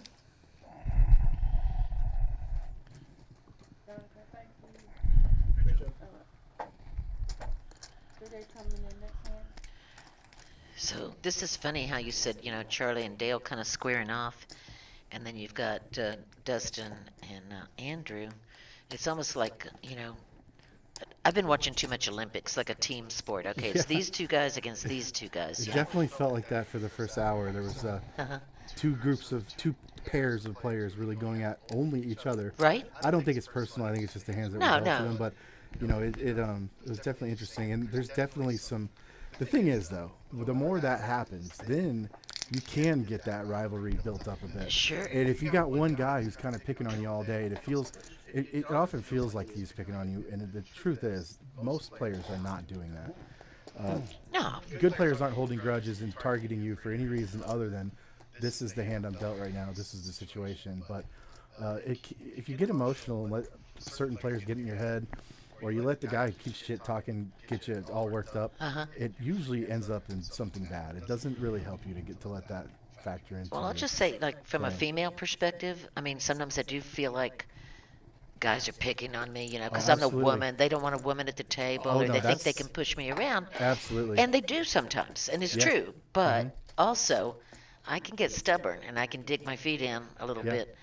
I found a lot of women they end up developing really defensive styles, and they actually are more willing to call off bluffs because they get bullied all the time. Right. And I actually found that the women are not the ones you want to be bluffing and messing with because they're sick of it. You know, they do get it a lot. I've seen that a lot, especially if you play in Vegas. Oh, yeah. You don't want to bluff the girls in Vegas. They don't care. They will go to war. Well, what I'll do sometimes, you know, is let somebody bluff me a couple times early on, and then they try it that third time, and I show them the goods and get a nice pot and go, oh, gee, I guess I got lucky. Yeah, so you trap them. Yeah. You know, yeah. And It's then, a good, yeah. good response to someone taking too much aggression on you. Yeah, just let them hang themselves, let them make the mistake. Of course, you got to have the cards, too. That helps to do that, but... Yeah, that's the problem with trapping. You don't get to just decide when you want to trap someone. You have to have a hand to do it. Right. So, and that goes back to like what I keep saying about these final table situations. Aggression is the way to do it. You can choose to be aggressive anytime. Sure. You could be aggressive right now, but you can't just play strong passive defense. You can't just look for the trap and just sit there and wait for the situation to do that, because you might not get that situation. You know, this game's going to be over in the next 1 or 2 or 3 or 4 hours, right? Yeah. You could go 2 or 3 hours easily being card dead. So what are you going to do? Yeah, if testify. If that happens? And that is going to happen a lot. So Charlie seems to understand the concept of, I got these chips now, I'm going to make the moves now. And he's really been going to war. He's been triple barreling, you know, complete air. He's been very aggressive, check raising in spots with draws and Yeah, but queen you high, can't just and- wait and expect that you will get a premium hand. Sometimes you have to make your own luck. Absolutely. Or make your own, you know, and if you've been folding a lot and just suddenly out of the blue make a big raise, Right. a lot of times people think, oh, you must have a big hand now. And he's you doing know. it right now. Jack 4 of diamonds. He is 3-bet to 100K with the Jack 4 on the button. We call that flat tire. And What's a Jack for? A flat flat tire. Nice. He's found a flop that he could continue on. He better hope an 8 doesn't show up. What we've seen for Charlie though is that if he does take the aggressive route, he doesn't relent. So when you rep the hand pre-flop, we've seen him continue. And it'll be interesting to see if he barrels here. Ooh. No, we've got a lead out from Okay. Dustin. Dustin said, and, I'm all in. A quick fold from Charlie here. And it's very believable that could have hit him. But here's the thing: had Dustin checked, I'm almost positive that Charlie would have barreled again. Oh yeah. Because we've seen him do it. So, you know, while it is correct for him to be so aggressive and leverage his advantage, his stack size here, the way to beat him is to be aggressive back. That's how you If deal you- with a if- bully. if No, I you- learned that a long time ago. You got to bet back at them, That's or right. they will just mow you down if you That's let right. them. If you just call, you're gonna brick your hand almost always. You know, 60% of the time in this game in a heads-up pot, neither player really loves their hand. Most of the time, most players don't connect, and And so this game really becomes a game that favors the people that rep big hands. Here's a big hand. And here is a big hand. Dale's got the ace queen suited, which when you're down to 4 players, And he's on the it's button. even stronger. And when you're on the Nice. button, And it's it could even look like stronger. a button raise. Absolutely. And Dustin And he in the might big get some blind. action too. Dustin more than happy to defend ace 10 offsuit in the big Yeah. blind here. And Oh, and he got the spade draw. yeah, Dale's gonna go ahead and c-bet this 100% frequency.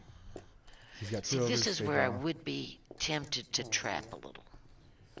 Yeah, you could check, but the thing is, you're playing button versus big blind, and if Dustin has any of these pairs, he's mugging me. going to call you happily. Right. Any 9, any 4, any 5, any draw, 6, 8, 6, 7, 3, 6. That was that. There's so many hands that can call you here that are going to pay off the times that you do complete a flush Too loud. or hit your overcard or improve your hand. So that's a very easy. Another like I've been saying this a lot. Dale's had a pretty clean run. Yeah. When he's got involved in a pot, he's got these flops that are just a blessing. And that always helps. Well, you know what it helps? It helps with a lot of things, but the number one thing is your mental momentum, just your Sure. morale. When you flop the nuts, the last 5 big hands you play, it empowers you a bit mentally to kind of open up. Me? It opens up your ability to be confident and aggressive and play a little more fearlessly, and that's a really crucial part. This looks like an interesting development here. Grab a drink. Charlie decides to come in with the dirty diaper. You want one? No, he'll bring you one. I got A one. hand I refuse to play. Well, he was in the big blind. It was cheap, and he does. Nobody flop the raised best. it? Nobody raised with that? Okay. No, Dale's been limping, I think, or no, I think it was a min raise. Yeah. Dale raised to 40. We got a call from Dustin in the small blind, and Am I allowed to And check my well, Dustin's- actually, Charlie actually hit the deuce, but Dustin leads out certainly here did with better. Jack. I think they're ready to go on break. No, they're all getting up, walking around. What's going on? We got about 16 minutes left before break time. Dale's calling with the ace 5 here. I'm not sure what his plan is. Well, I guess his plan is pick Oh, up the because gut shot he's of the turn. gut shot a 3 or an ace. Huh? Interesting that 3 or Dustin an just ace. went ahead and went the donk lead route. He's picking a fast play line here, and this one will get through. I don't think Dale has any reason to call here. I actually talked to him about this spot like 2 hours ago. This exact kind of situation where, you know, if you have a draw and you're on the turn, and you know you just don't have the best hand, you don't need to call every time and just chase every little draw. Yeah. And he's He's playing too much. He would not let go of these draws and not consent to the bets he already lost on the flop and pre-flop. And you know, if you're not willing to take another card on the turn, and then if you brick fold, you'll get in trouble with this game. There's guys that just can't stand to lose a little chunk of their stack, and they just end up following through or getting desperate and running these crazy bluffs in the river. Those guys always struggle with tournaments because you have to be able to let a hand go and consent to the loss. You know. And you know, actually, Dale has dropped a few chips. He's still a very solid second place, very solid play. Oh yeah. Still a million chips. But he was inching back up there to challenge Charlie for a while, and Charlie's fallen off just a tad. Charlie's shown some definite skill and knowledge of this game. He has not taken the sketchy situations where he's calling off small stacks. He's been able to fold. Yeah, like you had pointed out, if he's the aggressor, then yes, but when someone is aggressive toward him, he will let it go and fight another battle. You know, Which is key. choose your battles. Yes. Choose your Which battles. is a crucial part of this game. And But I don't really want deuce 3. You know? Dale's going to take down another one. 1.1 million for him. Yeah, he's Pretty he's even really field. good shape, but Dustin is right behind him now. Only Lines a are at couple 10K, hundred 20, off. 20, and so even our shortest stack here's got 30 big blinds. So this is by no means a turbo. This has been a nice slow burn tournament, no rush. I guess the turbo flight last night was a little bit rushed. Yeah. We got to the end of the night last night. It was about 15 big blinds for every player left in the game. Got to and change out a card here. That was a little Look stressful. at Dustin resting. Look at Dustin. He's just taking a moment to just completely rest. Looks like he needs it. I think he's ready for that break. Well, Dustin's had a nice spin up too, because if you remember, he had Sure. 200K about an hour ago, and he's sitting on just under $1 million now.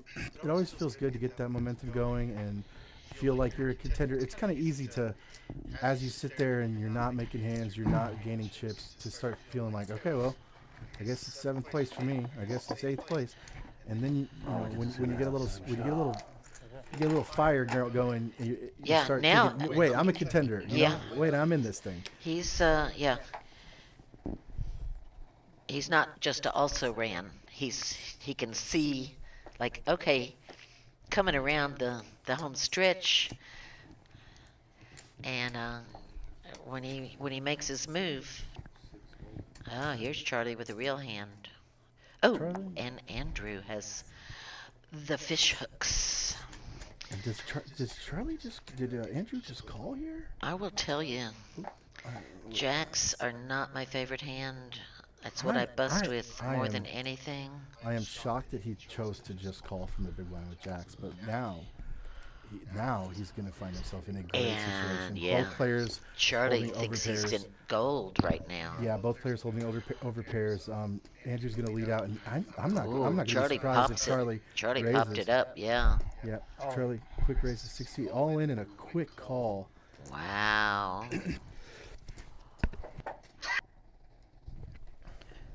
I'm actually shocked right now that Andrew hasn't called. He's got such a strong jacks when you're down to 4 is such a strong hand that Oh, please tell me Andrew's gonna call. I don't think he's gonna fold. He's not.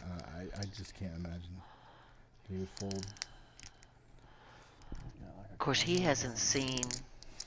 I mean, you have to factor in Any this of too. this- Okay, Andrew chose not to take the aggressive round pre-flop. He didn't take an aggressive line and raise, and so his hand is highly under-repped right now, meaning that it's going to be really hard for Charlie to think he's as strong as he is, because most players with jacks are never going to just call pre-flop to a min raise when it's the button versus big blind. So I hope he sniffs this one out and realizes, like, wait a minute, this guy does not think jacks right now. So, Right. Oh, his hand was so well disguised. And he had a He is- diamond. I mean, even if he didn't have the best hand, he did have But see, outs. you hear him, he said, really? You bet jacks? Holy shit. Holy shit, he says. How would I know? Wow. He said, how would I know? And that's what I was just saying, is that And you know, I mean, sometimes you just don't feel it. Like, it how is would I know? I possible was like, I that mean, what Charlie you could have call, gotten it's like, lucky oh, you there got and an caught E7 or runner something. runner or caught an 8. And Yeah. it wasn't a foregone conclusion, but Yeah, I if don't think I you're was saying strong that's enough what to you did. fold jacks there. I couldn't have done it. I would have been all in. yeah, you probably just don't want to. To be honest, and that one's got to hurt, because that particular holding, he had it so utterly dominated. Charlie would have had to get a running straight there, Flop is or right hit up one my of his alley, 2 though. 8s, and Yeah, and it couldn't be diamonds. Well, he's got. Charlie didn't even have a diamond. I mean, it just happened to be the weakest hand I could here's the ever thing, have. though, he won't do that again. After that, you kind of go, okay, wait a minute. Did I just play that way too scared? Yeah. And the answer is Yeah. kind of yes, actually. I mean, When you're down to 4, jacks is a premium hand when you're 9-handed. I don't like jacks, and I wouldn't want to risk my tournament on jacks, but I wouldn't have been able to fold them right there. Well, here's the thing. When you're down to 4, they become so much stronger. Oh, yeah. There's only 3 other players. Charlie would have happily called a raise pre-flop. He might have called a jam at some point. I mean, before the flop even. True. Eights are strong, and jacks are I just... figured you had They're 7. premium hand for a reason. shit, And let's go. Andrew really took the passive line there with them. And But I could easily was have really 4 tight. it's hurting him now. Yeah. You can see in his face. Yeah. It's just, I don't wow. think he's got the straight. I was just thinking. Straight And possibility, it too. is, like you said, a balance of, There's a lot of hands you that know, walk up with a big sometimes you have to tighten There are a lot up. of hands that you're crushed Sometimes to, you need to right? loosen I up, just happen to and have one of and the finding 4 that cards you're not crushed to. balance. You know, we won't know. We didn't see the turn in the river. It could have cost him his tournament, but I think I would have drawn that line in the sand there. And these guys are ready for a break. They need a break. Just to get up, walk out, get a little fresh air. It's not, like 9 degrees outside. It's not Yeah. I'd say more times than not. like walking into an ice cube out there anymore. I came out the other night and the parking lot was still a little bit dicey, a little bit icy. Oh yeah, the last I come from 2.5 hours away to be Right, here, and yeah. it's been very snowy I'm recently. gonna tell you, there's still some shady spots around my neighborhood that you just. I still have snow in my backyard, believe it or not, and it's mostly gone everywhere. But some of these parking lots all around town were just like a skating rink, and it's one of the longer lasting weather events that I've ever witnessed. This ice for the length of time we had it. All right, I Ace, had the Jack. fortune to get snowed in Tunica at the World Series last week, so I didn't mind the snow. I thought got about to it. I actually- thought if I could make it down there and play the main event, I could probably get rooms and whatnot. I got to tell my fiance it's not safe for me to stop playing poker. 'Cause I can't drive home, right? It was the only time I've ever been able to say that. It's not safe. It's I not have to- safe. I have to keep playing. to stay. Yeah. Yeah, they always have it in January. There was one time several years ago. I'll tell you how long ago it was when they had WSOP at the Grand Casino, but it was January. Tunica Stop was January. Like they think, oh, it's Mississippi, there won't be any snow. I don't mind it because it's usually too hot in Tunica. It can be muggy, you but I notice, never look go at the- outside. It's like I'm inside in the air conditioning most of the time.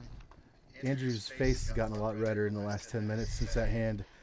I think he's still reeling from that, but you know what? Got to just shake it off and move You on. got to shake it off, and the safe route is often kind of fine. He's Like, got a gut shot now. he lost what, 2 big blinds in that hand? Yeah, he lost the minimum. Really, I would have lost a lot more. Now's his here's his rematch between these two guys, and Andrew's got a heart. and no good, though. Andrew No had good. some options here to take some stabs, and he missed them. See, now he's just He said, "I missed the world." He could have bet the flop or the turn. All right. And we're kind of letting Charlie. This is what happens when we say the rich get richer at the end of these tournaments. Yeah, but I mean, Charlie's been in the lead the whole way. He's got over 2 million. He's got twice as much as the next guy behind him, who's got 1 million. And Andrew's got like 0.5 million. So, a 0.4 and change, not even really quite half a mil. Interesting note: the only one that's really been at risk a lot at this table still remaining is Dustin. Dustin has C2. put himself there. And when you're the guy that's been at risk and you've doubled up 2 or 3 times, it's a different feeling than when you are this guy and you've just been in first place the entire time. Look at the comfort in Charlie. I mean, Charlie's a comfortable player anyway, but Speaking of at risk, Dustin's going to open up the kings from the big blind here. you ever hear them called the Kennedy brothers? Uh-huh. Yeah. Sorry, I like the sick ones. I like the sick nicknames. Let's see if it's true. 9-10 of clubs, hand's going to almost always call 3 bets. And Oh my. flops a gut shot. Dustin's Yeah. not going to slow down, though. We've seen how he plays.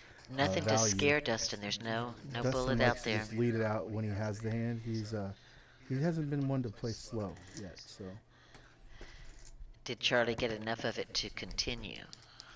I think Charlie might even put in a raise here, actually. Okay, no, he's just going to call. A lot of times when people lead, side note, it's usually not very strong. Well, they read in the book that you're supposed to make a C bet.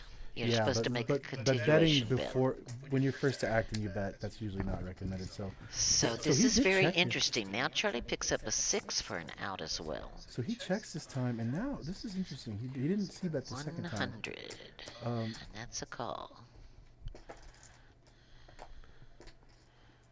Queen on the river. Oh, he doesn't improve. could be scared of the queen. Charlie has stayed the whole time. I'm interested to see. If he Charlie's calls very this. good at representing. Yeah, again, this is another example of Charlie following through with his bluffs, and he's not going to get this particular holding to fold here. Made it easy for you. Good hand, well played. He said, "I made it easy for you. Well, good hand, well played." Yeah, and Andrew's watching going, yeah. And you know, another interesting thing that's happening here is we know that Charlie's been bluffing a whole lot He's been really leveraging this, but they Bluffing or but semi-bluffing, these yeah. players don't know that because Right. he hasn't showed them very many of these bluffs. So this was one of the, the few times that Charlie's tabled his hand, and everyone gets to see what he's up to. Like, what did Yeah, he just and do? Charlie got aggressive there. He bet 100 on the turn. Yeah, He bet he's- 125 on the end. Absolutely, and he's And- been doing that. The thing is, what we Uh-huh. know is that he's done this He did not a have dozen it. times now. But the thing is, if you're doing it well, you don't have to show. If you're bluffing very well and you're winning the pots without anybody looking at it and ever seeing what you're up to, it's a lot more valuable than having to show them all the But time. now, okay, now that they saw, hey, he bluffed Right, at that. exactly. Now he can use that to his advantage. And when he has the goods, That's okay, true. he can bet very aggressively and expect they might call. That's true. But here's the thing about that is, like we talked about earlier, you don't get to choose when you have that situation. Right, right. But he So- has been favored so- with good cards a lot. Right, Charlie but- has. So the thing is, though, it's he's been just barreling these guys with nothing. Yeah. And you can do that anytime you want. Sure. You could do it every hand if you want to, and he's really been doing it well. And if he wants to, if he does end up making a big hand, it's going to be a lot easier to get paid off now, especially For a player sure. like Andrew, who just Right, kind of Andrew feels with like, the eights look, and the jacks. yeah, he's still looking at the ceiling. Yeah, he thinking, needs to get out "God." and get some air Like, right he, immediately. he's still reeling from that Jacks versus 8 hand. And Well- 'cause, I mean, he had a free million chip double up offer to him Because he there. saw, okay, or I mean, he didn't see, but you got to believe, okay, Charlie said I had eights or whatever. Mm-hmm. All right, missed opportunity, and then Charlie did the bluff here, Mm-hmm. and so now it's got them both thinking Mm-hmm. about that, and I'm sure Dale too. Like, hey, maybe I can take this guy on. But Charlie has had good cards throughout the evening that I've seen. He's played them very well, also. And that's I'm a good player that's combo. played a lot of. I've played a lot of final tables with the big stack, Uh-huh. and I know for a fact that one of the worst things that can happen when you're far and widely ahead of everybody is that you lose that momentum and you start seeing them get confident, and they start seeing, wait a minute, he's cracking a little bit. We can whittle this guy down. Once you let them, once they get that Chink in the armor. Yeah, Uh-huh. once they smell blood, it gets easy to kind of, it all spirals and snowballs out of control. And I don't think Charlie's going to let that happen because he's a very collected player. But some chip leaders, they get what's called upstuck, where you're not stuck, you're not down, but you're down from your peak. So you had 2.5 million, now you have 1.9. Yeah. And there's some guys that just cannot get it out of their head. I want it back. I want that back. I want it back. And when you do that, it becomes very easy to lose the rest of it. So it's. But like you said, if there's blood in the water, it can get the shark circling around. Like, That's right. here's a and chance. Once you show a couple bluffs and they see what you're up to, you know that they know now that you've been doing this to them, and it becomes harder to continue doing it. But this is where you shift gears and you find a different tactic. Maybe you just tighten up for a while and let somebody knock somebody else out and sit back a minute, because he's been very active. And I think after they have a chance to just stretch their legs, break, smoke them if you got them, and we'll be back. Charlie's gonna flop top pair here. Did I turn you on? I'm sorry. Yeah. Oh no. There we go. Charlie,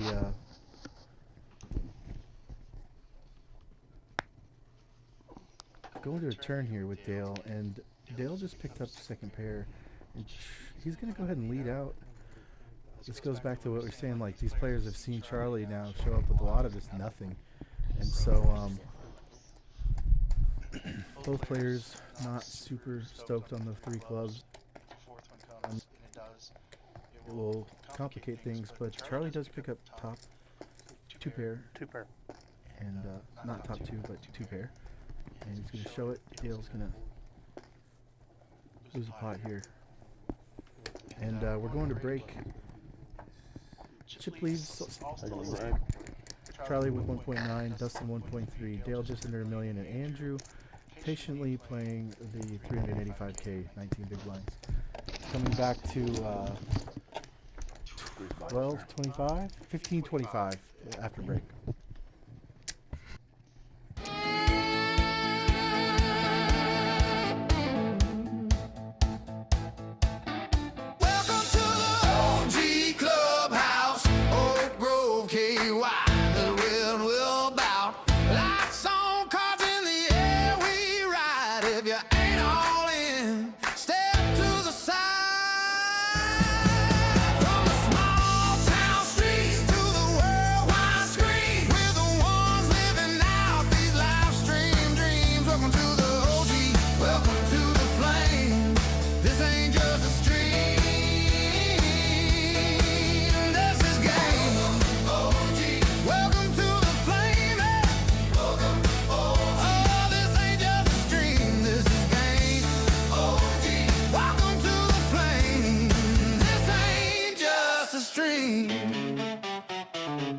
This is game.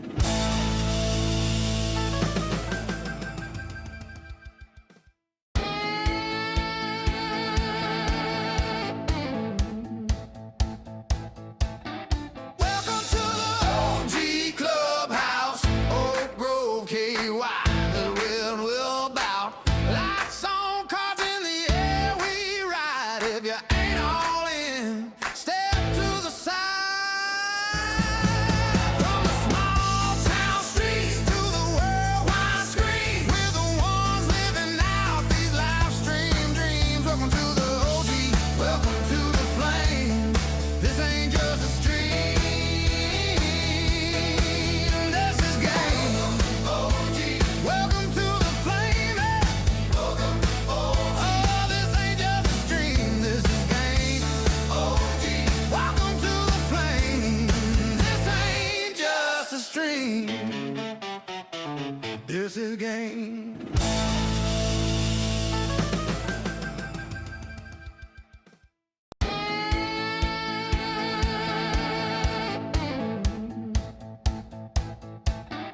Welcome to the OG Clubhouse, Oak Grove, KY. The wind will bout. Lights on, cards in the air, we ride. If you ain't all in, step to the side. From the small town streets to the worldwide screen, we're the ones living out these live stream dreams. Welcome to the OG, welcome to the flame. This ain't just a stream, this is game. OG, welcome to the flame. Oh, this ain't just a stream, this is game. OG, welcome to the flame. This ain't just a stream, this is game.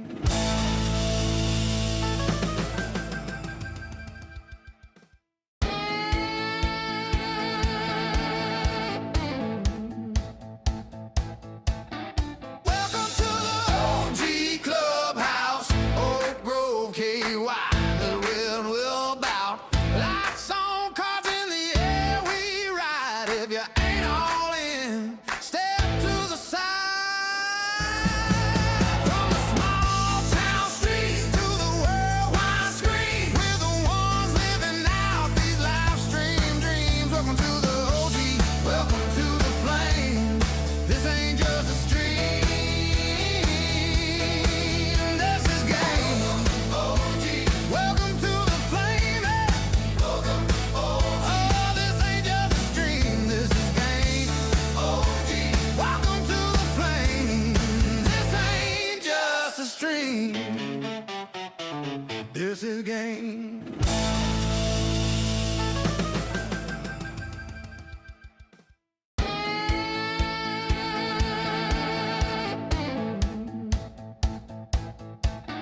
Welcome to the OG Clubhouse, Oak Grove, KY. The wind will bout. Lights on, cards in the air, we ride. If you ain't all in, step to the side. From the small town streets to the worldwide screen, we're the ones living out these live stream dreams. Welcome to the OG, welcome to the flame. This ain't just a stream, this is game. OG, welcome to the flame. Oh, this ain't just a stream, this is game. OG, welcome to the flame. This ain't just a stream, this is game.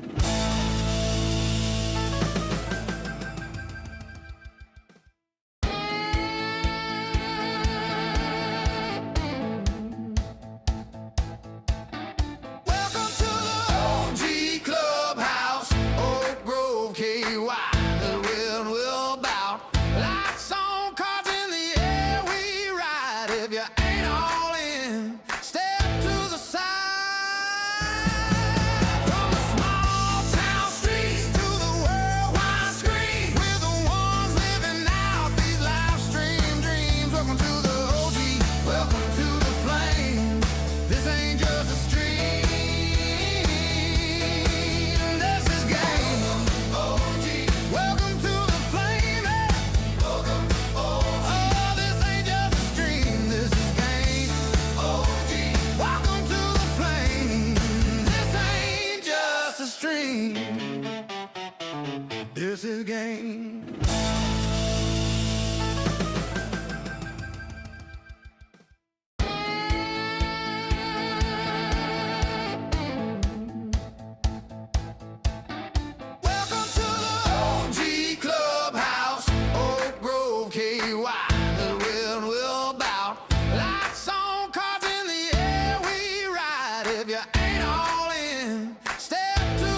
the wind will bout. Lights on, cards in the air, we ride. If you ain't all in, step to the side.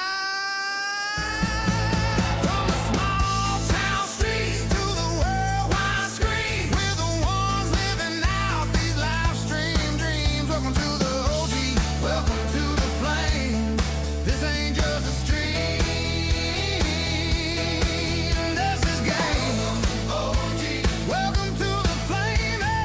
Welcome, oh, this ain't just a stream, this is game. OG, welcome to the flame. This ain't just a stream, this is game.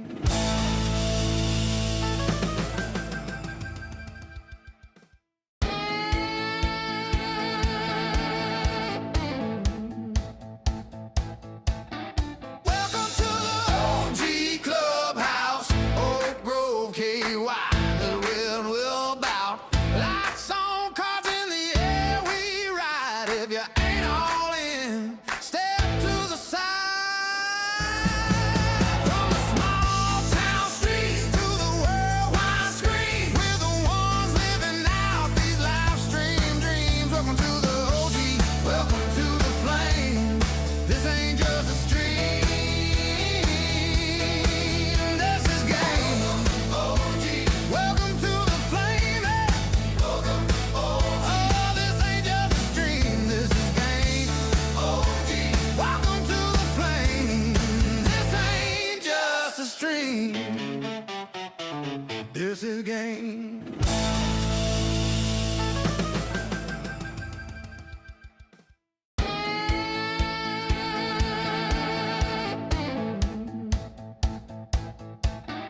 Welcome to the OG Clubhouse, Oak Grove, KY. The wind will bout.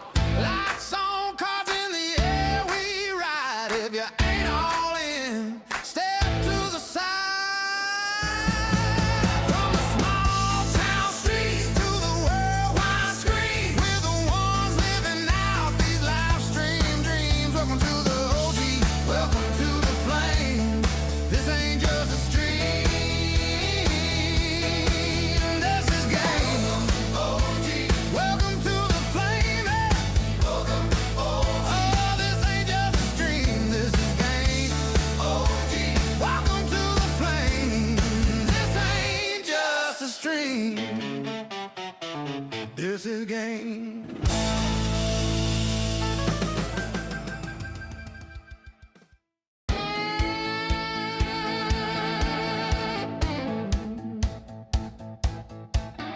Welcome to Where do I see the payouts?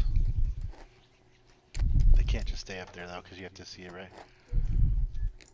55. Okay, 55, 7, 12, 18. Good luck, everybody. Thank you. 25, 25.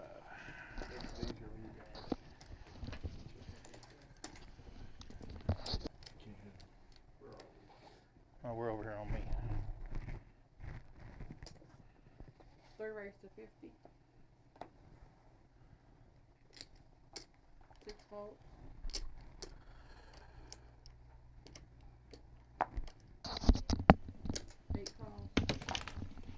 And we're back. 4 players remaining. Uncle Johnny's Super 60 Super Bowl tournament. 150 players started in this thing, and now there's 4. So, 4 players duking it out for a prize of first place 18,000, second place just about 12, third place just about 7, and fourth place 5,500 bucks is the worst thing that could happen to any of these 4 guys. And right now,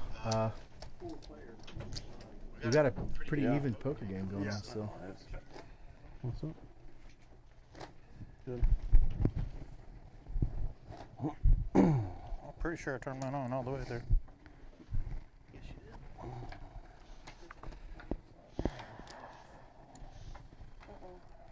Sorry, Charlie. Oh, dang it. final 4 players. Let's take a look. We've got, I know, we've got Dustin, we've got Charlie, we've got Dale. we've got Andrew G. This is the biggest tournament we've ever held in this club.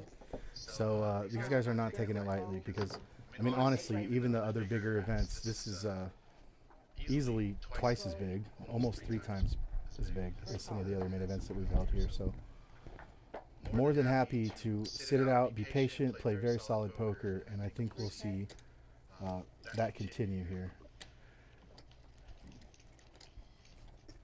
Charlie's the newly elected governor of Bubbleville.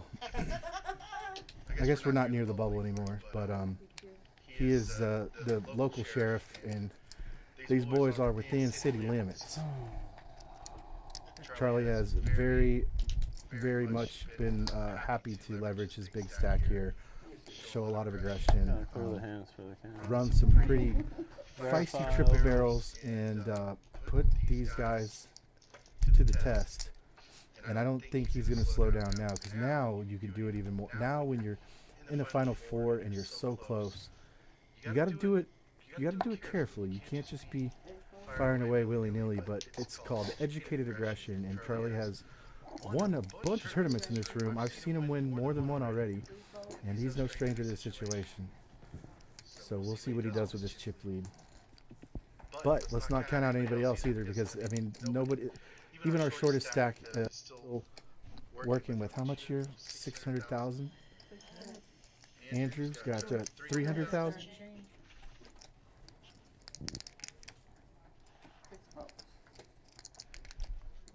Yeah, 425,000. So our shortest stack is 17 big blinds, and that's more than enough. That is a serviceable stack. So Andrew G, he's already shown a lot of patience, a lot of discipline. We just saw him made a big fold with jacks, and so I just don't. I don't think this isn't going to be over in the next 10 minutes, guys. This is going to be a nice battle.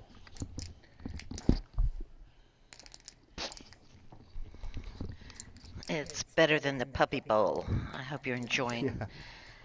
I'll bring it up in a really tough spot for you. I know I'd rather be at this final table than watching the Super Bowl. That is for sure. Oh yeah. Dustin with the mystery hand under the gun, which, interesting side note, when you're down to 4, it means you're in the cutoff.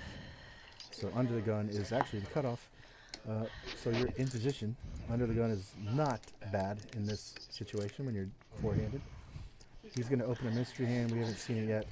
Charlie, a quick 3-bet with the Jack-10 of hearts is totally by the book. Queen Jack offsuit for Dustin, and he's going to check here. Charlie going to rep this ace-high board. Almost. Oh, he doesn't. He checks. Dustin checks, and now Charlie's going to take a little stab at it here. He does pick up a gut shot on the turn. Going to get a quick fold from Dustin. And another pot going Charlie's way.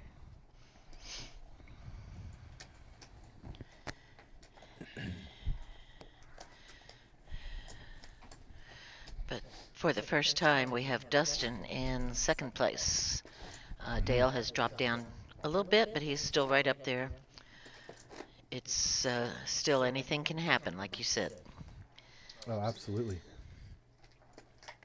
I mean, I've seen 4-way all-ins and the game's over in one hand before. It's rare, but actually recently, just at this club, we've seen some pretty wild fireworks happen in the final 4, 3 or 4 players.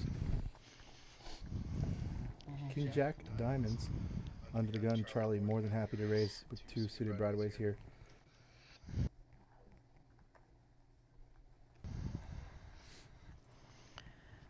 Dale not going to go to war with the suited connectors. Well, I can beat that. All right.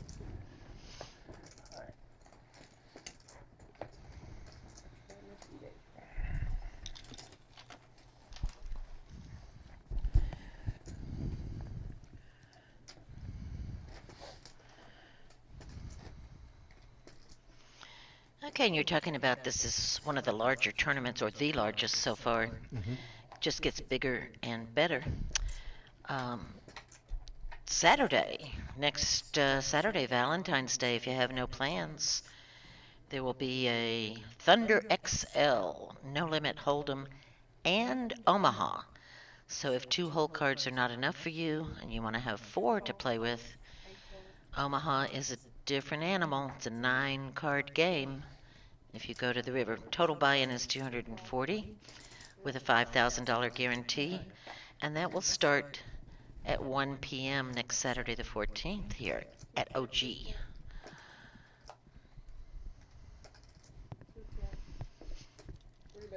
Bring your sweetheart. There are some couples that play out here together, which is always a fun thing to see.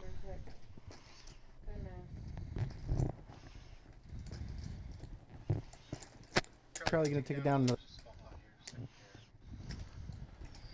and continue the tear.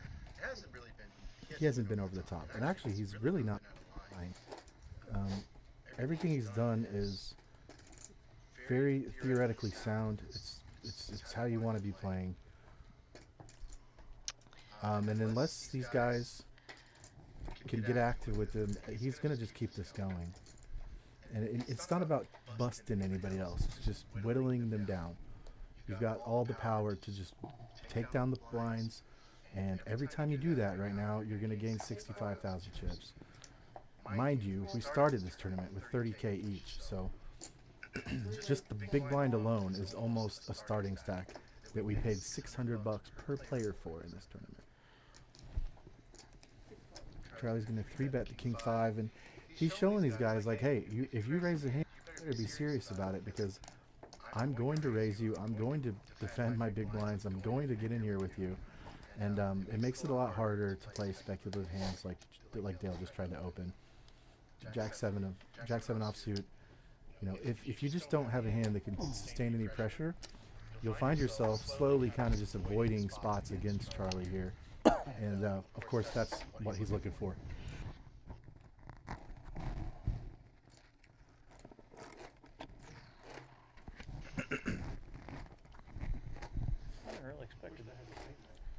Andrew sweating the big blind, and surprisingly, this is such a low-scoring game. He's our shortest stack, and he's got 50K invested now just from the blind and ante alone, and he's working with, what was it, 400K? So Dustin got healthier, and he's got a nice starting hand here. Ace Queen, a bona fide premium. He's going to raise it up and get called by Andrew. Okay, Andrew's going to actually get active here with Queen 4 suited. And there's a 4, right on cue. He's going to check. Turn is an 8. Gives him even more equity here with the. And it's, you know, he's checking too much. I want to say he does have bottom pair, but I mean, it's hard to win this game by just check calling. It's just so hard to do. But he is gonna. I think it was Antonio Esfandiari. It's hard to make a pair in poker. Big. It's tough to. Oh wow. He checked, and Dustin not playing around, put in a quick all in, and see, these guys have sensed his apprehension of playing big pots. Andrew has not shown that he really wants to be all in. He's made some tight folds, and these guys all saw that. The jacks versus 8s, and they're thinking, okay, you don't want to risk it? Well, how about this? I'm making you risk it. And I don't think there's no way he can call here. And unfortunately for him, this can happen quickly if you play too passive in this game. He's going to have to fold. There's just no way to call that. What'd you show? What'd you flash? He lost the power of aggression. I really hope Dustin doesn't. If he would have shown him that hand, I think we would have sent him into the stratosphere, because that was half of Andrew's stack. Oh, I feel like I was good though. And he said, I feel like I was good though, and he was good. Yeah. And now I think he's gonna have to be more aggressive than that. I'm not saying every time you have bottom pair and pick up a flush draw on the turn, you need to go crazy and rip your stack in. But what I am saying is checking and calling and checking and calling and checking and checking. It's really hard to gain chips that way. And his gut was telling him that he was good. He felt like he was good. But the question is, you want to risk your entire tournament life, the bottom pair and a queen kicker? It's hard to do. But if he would have just one little bet at that pot on the turn, I think probably would have got a fold. Dale opened up king 8 suited on the button here, and Dustin's going to defend 9-4 offsuit. These kind of junky hands we're seeing being defended from the big blind are actually not so junky when you've already paid half of the price of going to the flop. So believe it or not, it is totally fine to call with a whole number of hands that you would never normally play if you're the big blind. And he's picked up a straight draw, but he's not gonna pursue it. Dale picks up the pot. Dale's not won a hand in a while, so he's happy to win this. Get up to 830. One clear underdog now is Andrew with 165K. Other than that, though, it's a pretty even-keeled stack size situation here between Dustin and Dale. And of course, Charlie happy to sit in the sidelines and have all the chips. Not all the chips, but half of the chips. So the goal in a poker tournament is to walk in a room full of guys with chip stacks, and you want to be the one that ultimately in the end takes every chip from every player. And as it is right at this second, Charlie has accomplished half of that. So he's 50% of the way to having it all. And Andrew, see, he makes a stand. Andrew finally does the deed here, rips it in with Jack 9, which is actually a totally justifiable jam. And he might actually get called this time. Charlie, see, Andrew is so short here. He's got 5 big blinds. Charlie didn't. And a lot of guys in Charlie's seat. That's the third time we've seen it. A lot of guys would say, what is it, 5 bigs? Whatever. You know, because what is it to Charlie to lose 100K right now? It doesn't even make a dent. Like 9-4. But that is a very disciplined fold. Better than it should be, probably. You're not supposed to call off the 10-9, and he didn't. I could beat 10-9. I figured. And he would have been in a world of hurt if he had, because he was dominated. But yeah, but a lot of people get carried away with, okay, the guy's so short, you know, it just feels easy. It's kind of like a relief that I don't have to play post-flop. I could just stick in this call and then see if I can eliminate this guy and make us all a couple extra $1,000 each. And he has shown reluctancy to do that with speculative hands. Andrew's ripping it in with the same hand a little better this time. New and improved Jack 9 of diamonds. And quick folds. I mean, look at this. He's figuring it out. This is what you got to do when you're the short stack. And Dale's not going to call off Jack 8 either. Nobody wants to double up. The very tiny stack here. see, and that's the power that Andrew has with the short stack. He has that license to gamble. He's got the license to gamble, and actually, mathematically speaking, it is one of the most profitable situations in poker to be very, very short. As you see right here, all he did was steal the blinds 2 times. That's a full double up. He had 165. Now he's got 300K, and it all came from just going all in twice and stealing just the blinds. So although it can be, it can make you panic to be short stack, the truth is it's very easy to gain a lot of chips very easily in the short stack position. Like you go all in, you win the blinds a couple times, and it's quite easy to double or triple up, you know. Oh. We could see some action here. Dustin's raised this time, just a min raise. And Andrew's defended the Queen Jack. We might be in trouble here. Andrew checks. Small bet. Oh. Dustin's going to go all in here. And here we go. We've got an all-in situation. 17%. Andrew has found himself behind with second pair. Oh, you press it right there.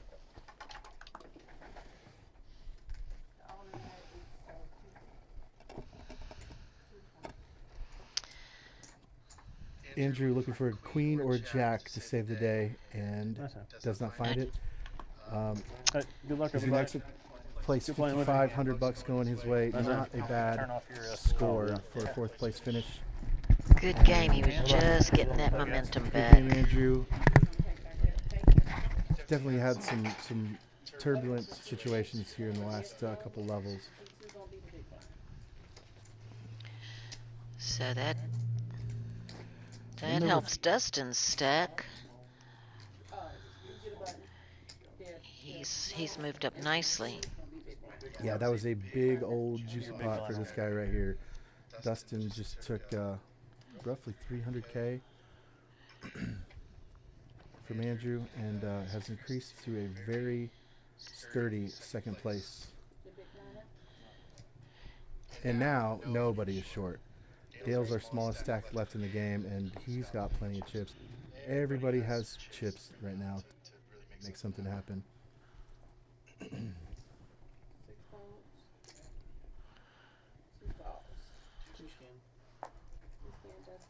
He's not scanning when he gets them. Okay. I'll look out for it. You see him now? Going to the flop, 2 players, Dustin and Charlie. And the dynamics are very different now. 3-handed, your value goes way up. Hands that are just okay normally in the 9-handed table are very, very strong when you're down to 3-handed. Any pocket pair is very strong. Any suited ace is very strong. And you'll see a lot more action with not as much value 3 ways. Another pot going Charlie's way. 2.3 million chips for the chip leader.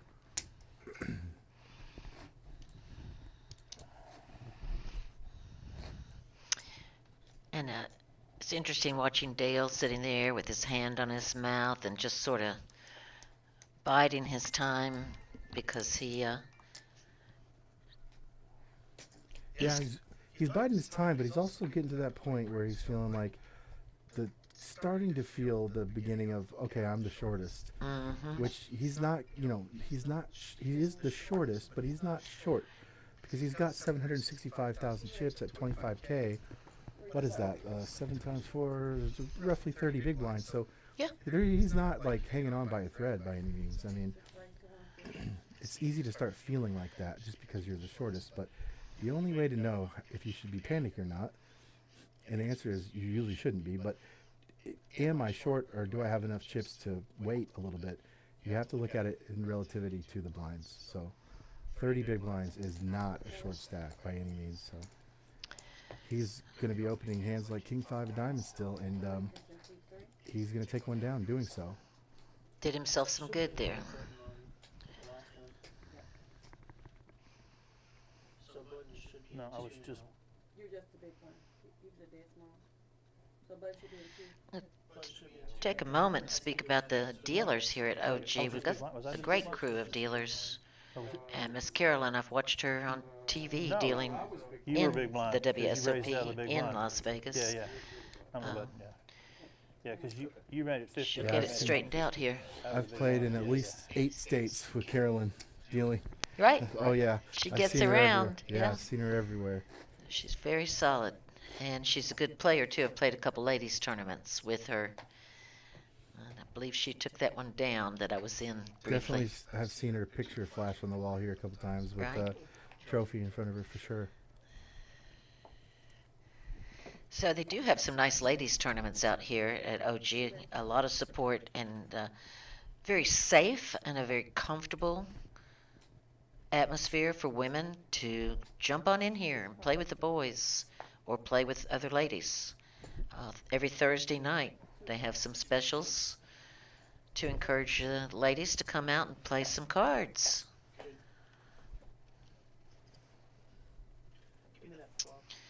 Okay, we've got kings against kings here, but the 9 high is going to benefit Charlie with that flop. Charlie's going to bet his second pair and take it down a quick flop, or quick pot here. And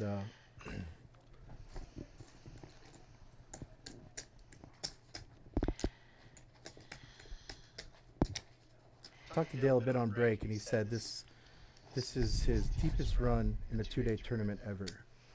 He's So- playing good solid poker. It's just Charlie's got as much as the two of them put together. Yeah, And I so- don't know much about Dustin, but I know Charlie has been through the circuits. He's been in this spot before. He won a tournament at the Winter Open like just a month or 2 ago. Nice. in this exact same room at the same table. So he's very comfortable with this. You could see it in his body language that he's just very relaxed, comfortable, just staring other players right in the face. Some players won't do that, but look at him. I mean, he is not afraid to just eye you straight in the face in the middle of the hand. And some players really don't like that. It makes them nervous. Dale, not nervous enough to fold the 10-6 of clubs, though. He actually raised it up here, and Charlie's going to defend, go into a flop. Yikes. Ace Jack 9, brick for both. Charlie's got the best of it, but he doesn't know. In the quick snap fold when Dale c-bets. Very, very good c-bet there with the 10 high. Yes, it was. And here we are at hand number 80 of this final table for Uncle Johnny's Big 60.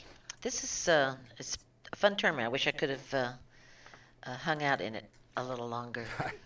I kind of wish I didn't hang out in it so much. Kind of wish I would have hung out in it about 2 or 3 bullets less than I did, but here we are. And here we are.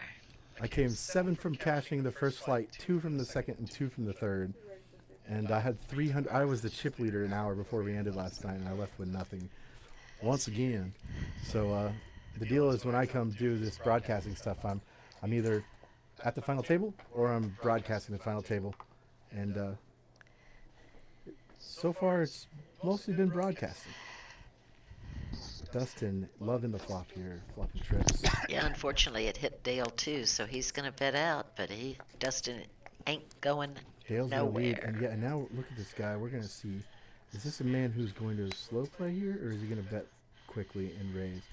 And we've seen him very quick to bet his value. Dustin is breathing. In other spots, he's had a good hand. He's let out right away and fast played everything. So this, I think, is much. Oh no. Uh-oh. Dale's all in, and this is a very ambitious all in, and it's going to get called. And Dale even has a diamond though that could factor in. Yeah, he does have diamonds as a backup plan, but they're not even all going to be. I think that might have emboldened him to go ahead. I cannot imagine Dustin would ever fold Jack 10 here on Jack Queen. But it ain't over. It ain't a done deal. That he really just stuck it in there very confidently, though. If you saw, I mean, he just snapped it in there with both hands, and Dustin is going to probably love what he sees. I think he's going to call. Yeah, he does make the call, and Dale is really in some trouble here. 24%. Can he find a queen, a diamond, 6, or a diamond?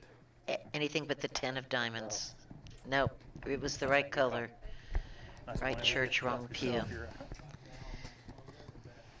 Good game to Dale. Third place is just under 7,000. Relocate for the final two. Okay, good. 6,975,000.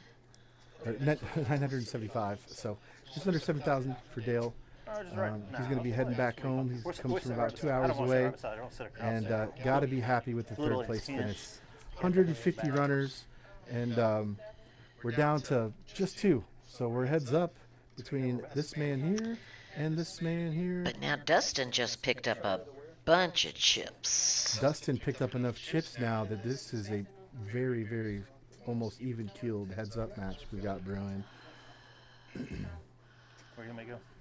7? I'm not sure what the exact stack sizes are now, but it's around 2 million versus 2 million.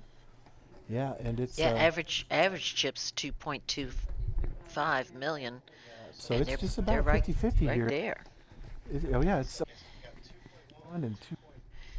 Charlie might have a slight edge. Yeah, I mean realistically, it doesn't matter because they're virtual did heat. Yeah, they both got almost. I mean, we're at 1025. What is that? And there's 20 times 4, 80 big blinds each. So I mean, this could go on a long time, boys and girls, or maybe not. Carolyn did the dirty deed, and busted out Dale, and now JJ's gonna come back. Let's battle. This is fun. I love heads-up play. Don't ever get enough practice at it. Well, you need to. It's good to have practice at it. Yeah, it's fun. Dustin's 3. Dustin in seat 3 and Charlie moved over to 7. Yeah, we're moving these players to the setup that you see in the medieval Knights Hall when the kings eat together. They sit 20 feet away from each other, opposite ends of the long table, the way it should be, right? So we've got Charlie on one end, Dustin on the other, 2 million each, and now Here we go. we are Button a and heads-up thumb battle go for together, always. $6,000 difference. Okay, so the worst thing that can happen is the guys leave with just under 11,000, no, 12. Yeah, Thank you. And I haven't heard anyone say anything about 12,000 shopping. bucks, $4 shy of 12,000 for the quote-unquote loser of this heads-up battle, and the winner, of course, is leaving with over $18,000, 18,800, I think. There are no So- losers, only winners here at Oh OG. yeah. This is the stage of the game where you don't. I'm not gonna say you don't care, but you getting to heads up in a tournament like this, 2-day tournament, you already got it's like getting an A in the class, an A plus, and then getting an A plus plus is actually taking it all the way and leaving with first place. But you've already done the deed. This is very, very, very good result for both players, and Oh, it's- wow. They probably would have chopped this hand, but It's interesting that being so even in chips, I mean, they're almost at a dead even stalemate here. Not stalemate, but even. A lot of times you'll see discussions of chop because it's so even, and both players know that being 80 big blinds deep means that this could go on for hours. it could. If it goes back and forth, these heads-up matches can be 3, 4, 5 hours. And interesting note, you haven't seen these guys talk about chopping at all yet. Right. Because what is a chop right now? 30,000 bucks. You can chop it just right in half, play it out for the trophy. There's a lot of different things you can arrange, and neither player has even brought it up yet. So it looks like they're willing to do battle. Yeah, but Charlie's still getting the cards, even though he's in a different seat now. Some people are very superstitious about that. You're winning and you're in this seat, and now you move. And, it's funny. It can change the momentum for some reason. I don't know why. Yeah, and another thing that could have happened is had Charlie been the one that eliminated Dale, it would be a completely different situation, right? Because then you'd be looking at 3-1, and you'd have a very clear Yeah, and lead. he had those opportunities, but he chose to not, contend. Sure. I think he was, obviously he's always hoping for that, but now he's looking at, he knows what this means. This is a very even Steven matchup here. Well, it's with, not quite as even as it was a minute ago, but yeah. Of course, Dustin had everything to gain and nothing to lose from where he came in the last 45 minutes or so, right before the break when he got a little healthier, and then also picking up, some good opportunities and making the most of those opportunities. But Charlie is still getting very strong holdings, stronger than Dustin's. Yep, he's opting for the min raise here with King Queen. There's a lot of different sizes you could use correctly in this situation. There's actually a lot of even limping you can do at this stage of the game at this stack depth, and he's going to min raise here. And usually what happens is whatever sizing they start using becomes the standard, and they'll both kind of keep that. Right. So I wouldn't be surprised if, because he's been opening to 50K, if we see both players start doing that whenever they do raise pre-flop. You're going to start seeing adoptive habits here where they just start doing what the other guy's doing. And you do see that where, like, a table will have a standard opening raise. Yeah, but if some maniac sits down and starts opening to 5x, sometimes everybody just does it. Okay, we're at 1K, 2K, and you just want to make it 10, and then you start seeing other players do it, and then pretty soon, the whole table's doing it, and all the other tables are still opening to 4 or 5, Right, and if you buck that, if you go against that, if the standard is like 50K on this, and now you choose to just limp, or you choose to make it 4 times, it's has a completely different dynamic. You could relay some information for sure. One thing I've seen people make mistakes at these final tables is, I got a good hand, so I'll raise a lot. I have a little hand, so I'll raise a little, and it's pretty easy to play against that once you catch on to what they're doing. Yep. But I don't think either of these players are going to make mistakes like that. So You ever see somebody that like they have pocket eights and they make it like 80,000 and it's like a tell that they're betting 8 for eighths or 40 for fours or I've seen that so many times. It's kind of unconscious, I think, on players' part sometimes. Check, check to the turn. 8 of clubs, not changing anything. And Queen on the river for Charlie as he Merry continues. Christmas, Charlie. Yeah, Charlie's just going to keep running really well here. And Dustin has absolutely nothing but a bluff that he could do. Queen High's good. We'll see. Switch it right. No. Yeah. Picking up a quick little lead here. Charlie's got a couple of hands going his way here to start this heads up. And it's really critical what develops with that. The momentum really changes a lot. If you get that lead, you can at least, it's like getting an extra life in Mario.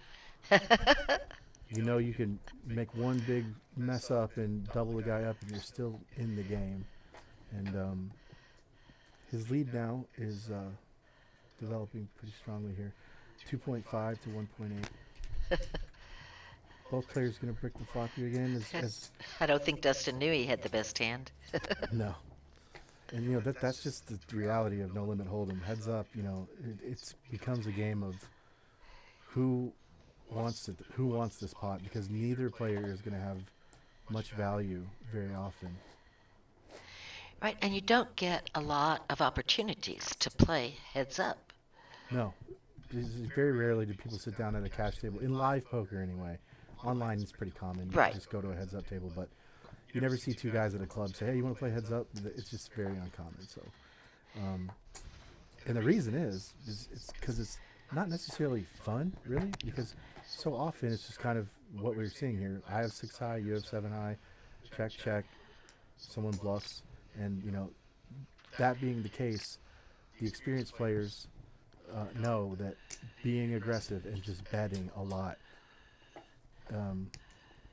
is going to result in usually you gaining chips. Yeah, I mean, Charlie betting out with the 10 deuce. Yeah. Made me think about Doyle Brinson, who said, I could beat you without ever looking at my hand, as long as you didn't know I didn't look at my hand. It's the aggression and putting a person, the other player, to the test for all their chips and making them back down, letting their mind do the work for you, that they think, oh, you must have aces or you must have whatever. And they defeat themselves in that sense in the face of that aggression. Like, look at these hands, 5-3, 5 deuce. Dustin just opened up to 5 deuce of clubs, and he's loving that he gets to confidently see-bet a flush draw on the flop there. And I think that's the first pot, really, that went Dustin's way so far in this short heads-up battle. We got 2.4 and 2.0 million chips for either player. You can see the trophy is up for grabs here. It's right in the middle of the table. That's going to be the Super 60 trophy. I've got a couple OG trophies in my house, and I don't have one that shaped. Yeah, that's cool. Did they carve that out of the ice last week? Two players, obviously. Queen high board, Queen Jack 3, 2 diamonds, and Dustin flops 2 pair. Charlie doesn't have much to work with here, so we're going to see a quick fold from him. Actually, one of the things I love about poker, though, is that, truth be told, you don't have to have the best cards to win. Oh, no. And I like that. I remember when I first started watching it on TV, and they had the whole camera, and you could see the whole cards. I'm like, what's he doing? He's got 8-5 offsuit, and he went all in. And everybody folded. I was like, wow, it was a light bulb moment. Yeah, if you just sit here and try to make a royal flush all day, you're just, you cannot sit and wait for the nuts. And that is especially true, 100 times more true in this exact situation. Heads up in a tournament, you do not have the luxury of waiting for really, really good hands and only good hands. You're going to run into a player that's going to do it like this. Charlie's got Jack 9, he's got 2 overs. He's just he's just raising, you know, and you have to be able to defend yourself here. Dustin picks up a pair on the turn, but he's still not happy after you got check raise on the flop. So Charlie is showing a lot of aggression here, and Dustin not going Not a away. believer. Not a He's got the gut believer. shot. You got the ace high kicker, and a lot of cards can improve him. That's not one of them, but interesting to see what Charlie does. He gives up, and they're If going he to check. if he'd done a third barrel, maybe. Yeah, he could have taken that one, I think, if he fired a third one, but That was a hard to big do swing. it. Hard to do it with 9 high there. Sure. And there's a lot of there's some threes in Dustin's range there too, but That evened it back up a lot. interesting statistic about double and triple barrel bluffing. Yes. If your opponent calls you on the flop and he calls you on the turn, they only fold the river 20% or less of the time. That's what databases of millions of hands show, is that it's really hard to get a guy to fold after he called you once and he called you twice. It's when you go for that third barrel in the river, it's only 20% or less that you could actually get them to fold. Very interesting. Mm-hmm. You have some great insights. I do love it. I study and I work with a coach, so I do a lot of work, a lot of the homework of this game. And Dustin, the kings here. I read a book once. Okay, no additional odds for Charlie. He quickly called his gut shot though, and Ooh. Dustin is happy to triple barrel this, and I don't think Charlie's just gonna have to fold here. We haven't seen much of Dustin doing the aggression. Like we haven't seen him run any crazy bluffs. He hasn't been triple barreling that much. He's been playing a lot more defense lately because Charlie's kind of been the guy leading the show. But Charlie's feeling the pang of it now. He's like, okay, this guy's fighting back. Charlie is not the chip leader at this moment. Right. Yeah. And we'll see what he does now that this is developing, because Dustin is. It seems like he's waking up a little bit here, and he's saying, okay, I've had enough. Call with bottom pair 2 hands ago, all the way to the river, and took it down, and no more laying down. And he just picked up a really nice open-ended. This could be action. Draw here. This could be action. I think Dustin's betting this 100% of the time. Quick call from Charlie.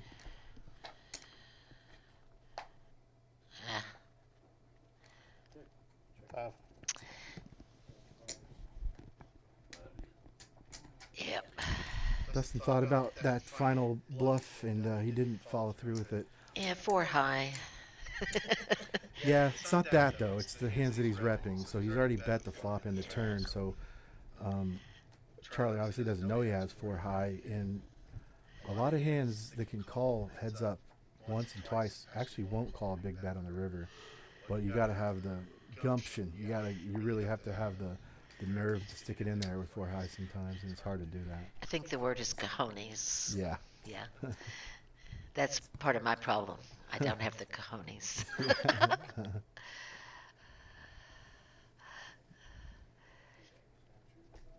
But yeah, when you're telling that story, you gotta take it all the way to the end. Yeah, and we've seen Charlie really have a grasp on that concept of, look, I check raised you on the flop. It was a stone cold bluff, and he doesn't let go. Like if he does, we've seen that if he check raises his bluff on the flop, he doesn't improve. He bets regardless, and then we've seen him bet the turn and the river a lot of times here. That's really tough to play against. Yeah, and especially when he doesn't ever show.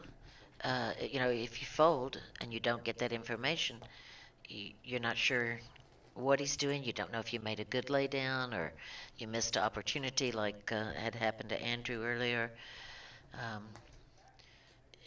It is a game of imperfect information. He's done a real good job at balancing his value and his bluffs. So sometimes he has it, sometimes he doesn't, but he's more than happy to triple barrel you with either. You know, when he doesn't have it, he's we've seen him like a lot of just like complete airball triple barrels from Charlie. I really like it. I haven't got a chance to play against him much, actually, hardly at all. Second pair for Charlie. And quick bet from Dustin. And here's the thing, if you're going to do this with 3 high here, Bet more. you're going to have to, you can't just do it once. It's hard to get a guy to just go away once he calls the first Oh, one. gee. He's never going now. Well, he still could have a straight. I mean, any jack or 6 is a straight. And quick call. Yeah, well, you might get a chance to play with Charlie. Might be feeling froggy after this game. I did play with him Fight A for a short time. I played with him maybe for 45 minutes. And he sat down and opened blind. We're now at level 22 now. 15K, 30K, 30K. Which means 75K going to the winner just for taking down the blinds. So Price of poker's going up. So if you do 3 times, you got 300,000. Or 4 times, sorry, you get 300,000. Like there's a lot to be won just from stealing the blinds here. Charlie happy to raise up with the king 6 offsuit. In a regular 9-headed table, that is a piece of crap. But in heads up, that is a pretty good hand.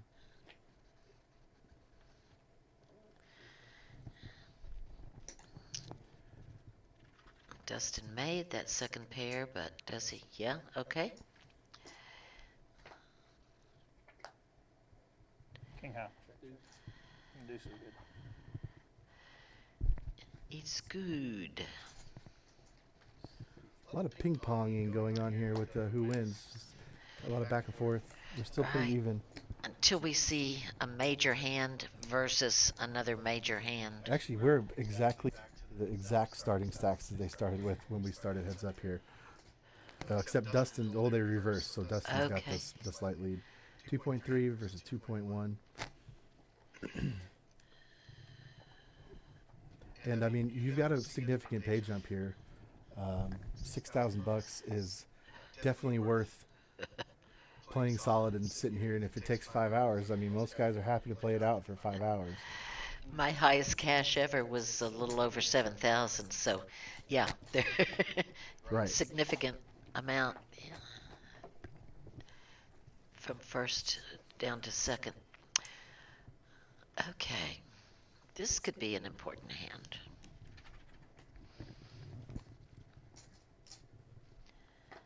Dustin's now firing these C-bets off on the flop, but he's not really following through. This time he does pick up second pair. He's got queens, but now look at Charlie with the open-ender. He's going to bet. I wouldn't be surprised if Charlie didn't check raise here. Okay, just a call. Okay. And significant lead here for Dustin. Beware the pair. Does he bet, though? That's the question. He does. He value bets the second pair, gets a quick call, and happy to take down a pot that's a little bigger than the pots we've been seeing. Adds to his lead. 370K going his way.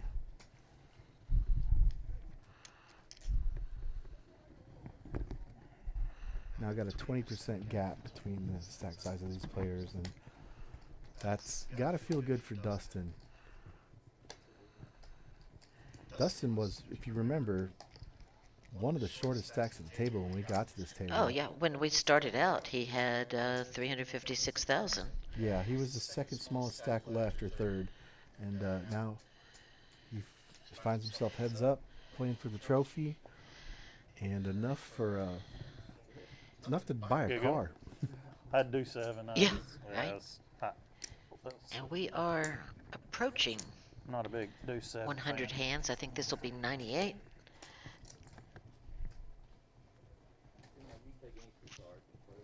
Not deuce 7. So you say you played with Charlie Flight A, so he had a day to rest in between? I don't know which one he bagged. Yeah, I believe so. I believe he did bag on. Yeah, so he had a day to rest. I definitely didn't. I played all 3. Yesterday there was 2 flights. Right. And I got 2 away from the money in both. So it was all day of playing. And you do see a lot more fatigue from the Saturday players usually when they come back on Sunday.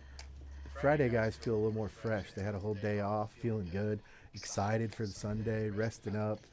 sitting on the couch on Saturday, just relaxing, and you know they come in a little more rested, and it can be a pretty big advantage. Uh-oh, I see Dustin is You know what's yawning. funny? The hand before this, Charlie says, I'm not a fan of 7 deuce. It's one of the only hands I won't defend. Because I'm not a fan of 7 deuce. What happens the next hand? He gets dealt 7 deuce again. It's like he called it. Goes to war with it and wins. It's really funny. It's funny that he didn't show it after he said that, because that's a pretty crazy coincidence. Charlie, now this is the first time in this entire final table that he was not the biggest dog. And so he doesn't care, though. It's not much difference, 2.5 versus 2.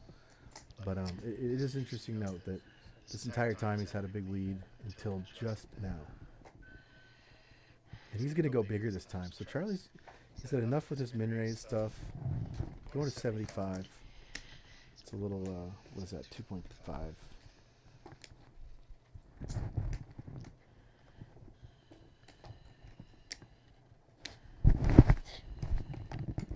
There goes Dustin yawning again. Do you think he's trying to induce a yawn from Charlie? Well, that's one of the actually interesting is that a lot of heads up tournament play happens at 2, 3, 4 a.m. And it's only 8 o'clock right now, so I don't think that's gonna. It shouldn't factor in as much as it usually does, because there's so often that a final table doesn't happen until the very middle of the night. And, Jack high flops. Oh, they both make a pair. Yep, pairs for both, and heads up, any pair is actually pretty strong. It's a considerable hand that you almost always call the flop bet with if you have any pair in the heads up match here. Charlie's checking the turnover and giving some rope to Dustin to let him bet, and he's now switching up to the passive route, and he's going to call. Let's see if another spade comes. And you know Charlie is planning on. He's going to go check, jack high. Or sorry, pair of jacks, going to take it down. Dustin knew that 3 wasn't likely to be the winner after that.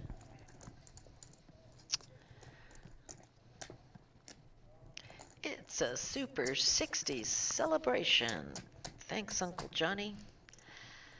Yeah, this club's been open roughly a year, growing the entire time, and I mean you can see it in the guarantees and the turnouts for the tournaments. This is bigger and bigger each time I come down here. There's a bigger prize, there's a bigger player field, and it's been nice growth. It's fun to watch, fun to be a part of.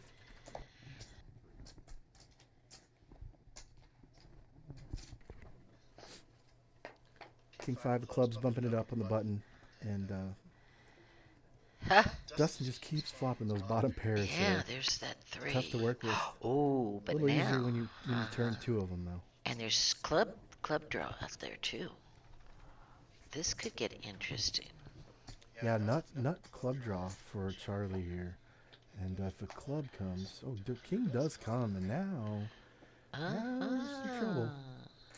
Small bet from Dustin. He went to 100K. I guess that's not that small. 40%. Quick call from Charlie, and he's going to show trip 3s. Good hand. That was the biggest pot we've seen so far. Heads up.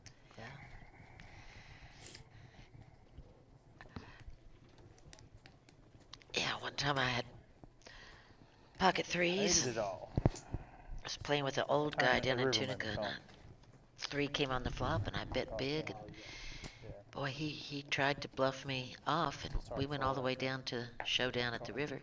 He goes, "You raised with that?" And I was like, "Yeah, got a set of 3s. Can you beat it?" Oh boy, he was mad. He was on tilt for 2 hours. Those are sneaky little hands. King Jack for Charlie going to the flop here. We don't know. Dustin's got the 10-4 offsuit. Yeah. And Charlie will not likely get much action. Let's see. Bet from Dustin. And a raise. Yeah. Quick raise with the King Jack. He's like, no, this is my turn. Look at the body language on both of these guys. Yeah, interesting note that when someone really quickly throws in a bet, it's oftentimes a bluff. A check raise like right there. Yeah. Because here's the thing: if you really had a set or flopped a straight or really strong hand, are you really going to call attention and say, "I have a good hand" by just slapping it in real quick? Probably not. And so Charlie did put in a really quick check raise there, and that's one of the kind of physical tells I look for. Is that could a guy just really make a big scene by raising? You do that if you had the nuts. Right? People put their chips out and slam them down like bam. Yeah. And that is a sign of weakness. I've been told. We've got a pot brewing here, top pair for both players. The ace is going to slow it down because if that hadn't come, both players opted to check the flop with the top pair. Chalk pot. They don't know it. But it's not necessarily.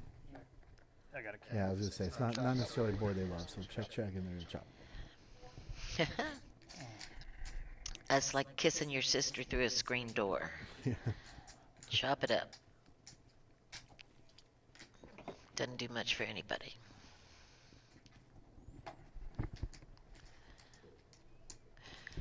Now there are some fun little things you can pick up. I was told, like if somebody throws their chips in, it's like they're throwing them away. Mm-hmm. You know, or like you said, a very quick bet like that, like looking strong, acting strong. Yeah. Not General strong. rule is it's opposite. So acting strong means weak. Acting weak means strong. But that really only applies to like newer players. You ever see a guy go, "Oh, I'm all in." What is? Yeah. I mean, it's what is it every time? It's just the nuts. Oh God. Oh well. You always have to look for that one too. If they make the smacking their lips. Yeah, sometimes you get their a headset. speech and a crying call. Oh yeah, that's a big one too. But if you ever hear the all in, you know, it's just always some amateur trying to be sneaky by very blatant acting. But then you can do reverse tells, you know? That's true. And then that happens when you play at higher levels for sure. That you'll see players, if they notice you're staring at them and you're looking for that stuff, they'll give you some curveballs. 7-6 off for Charlie, going to bump up the dealer here. And, you know, he's really playing his position well. He knows that when it's his button, you need to be a huge percentage of your hand. So, you know, you could really open almost any two cards profitably when you've got position in a heads-up battle like this. Pairs for both players. Yeah. Dustin keeps getting the fuzzy end of the lollipop, though, with the pair of That's true. threes, pair of fours. Call, and Dustin's going to need to goes check. 6. And Charlie's 6. Oh boy. Thought I was good, and then I didn't think I was good anymore. Seen a whole lot of this actually. Just the bottom two pairs shared between both players, and not enough to really do too much. But one bet or two bets, two small bets, and then check on the river. We've seen that like 8 times now. They are 50,000 apart right now. Charlie just took the advantage back, but It hasn't been one-sided though. You know, so often you get heads up and one guy just wins 30 hands in a row, and that's a wrap for the other player usually. Jack 6 of clubs for Dustin.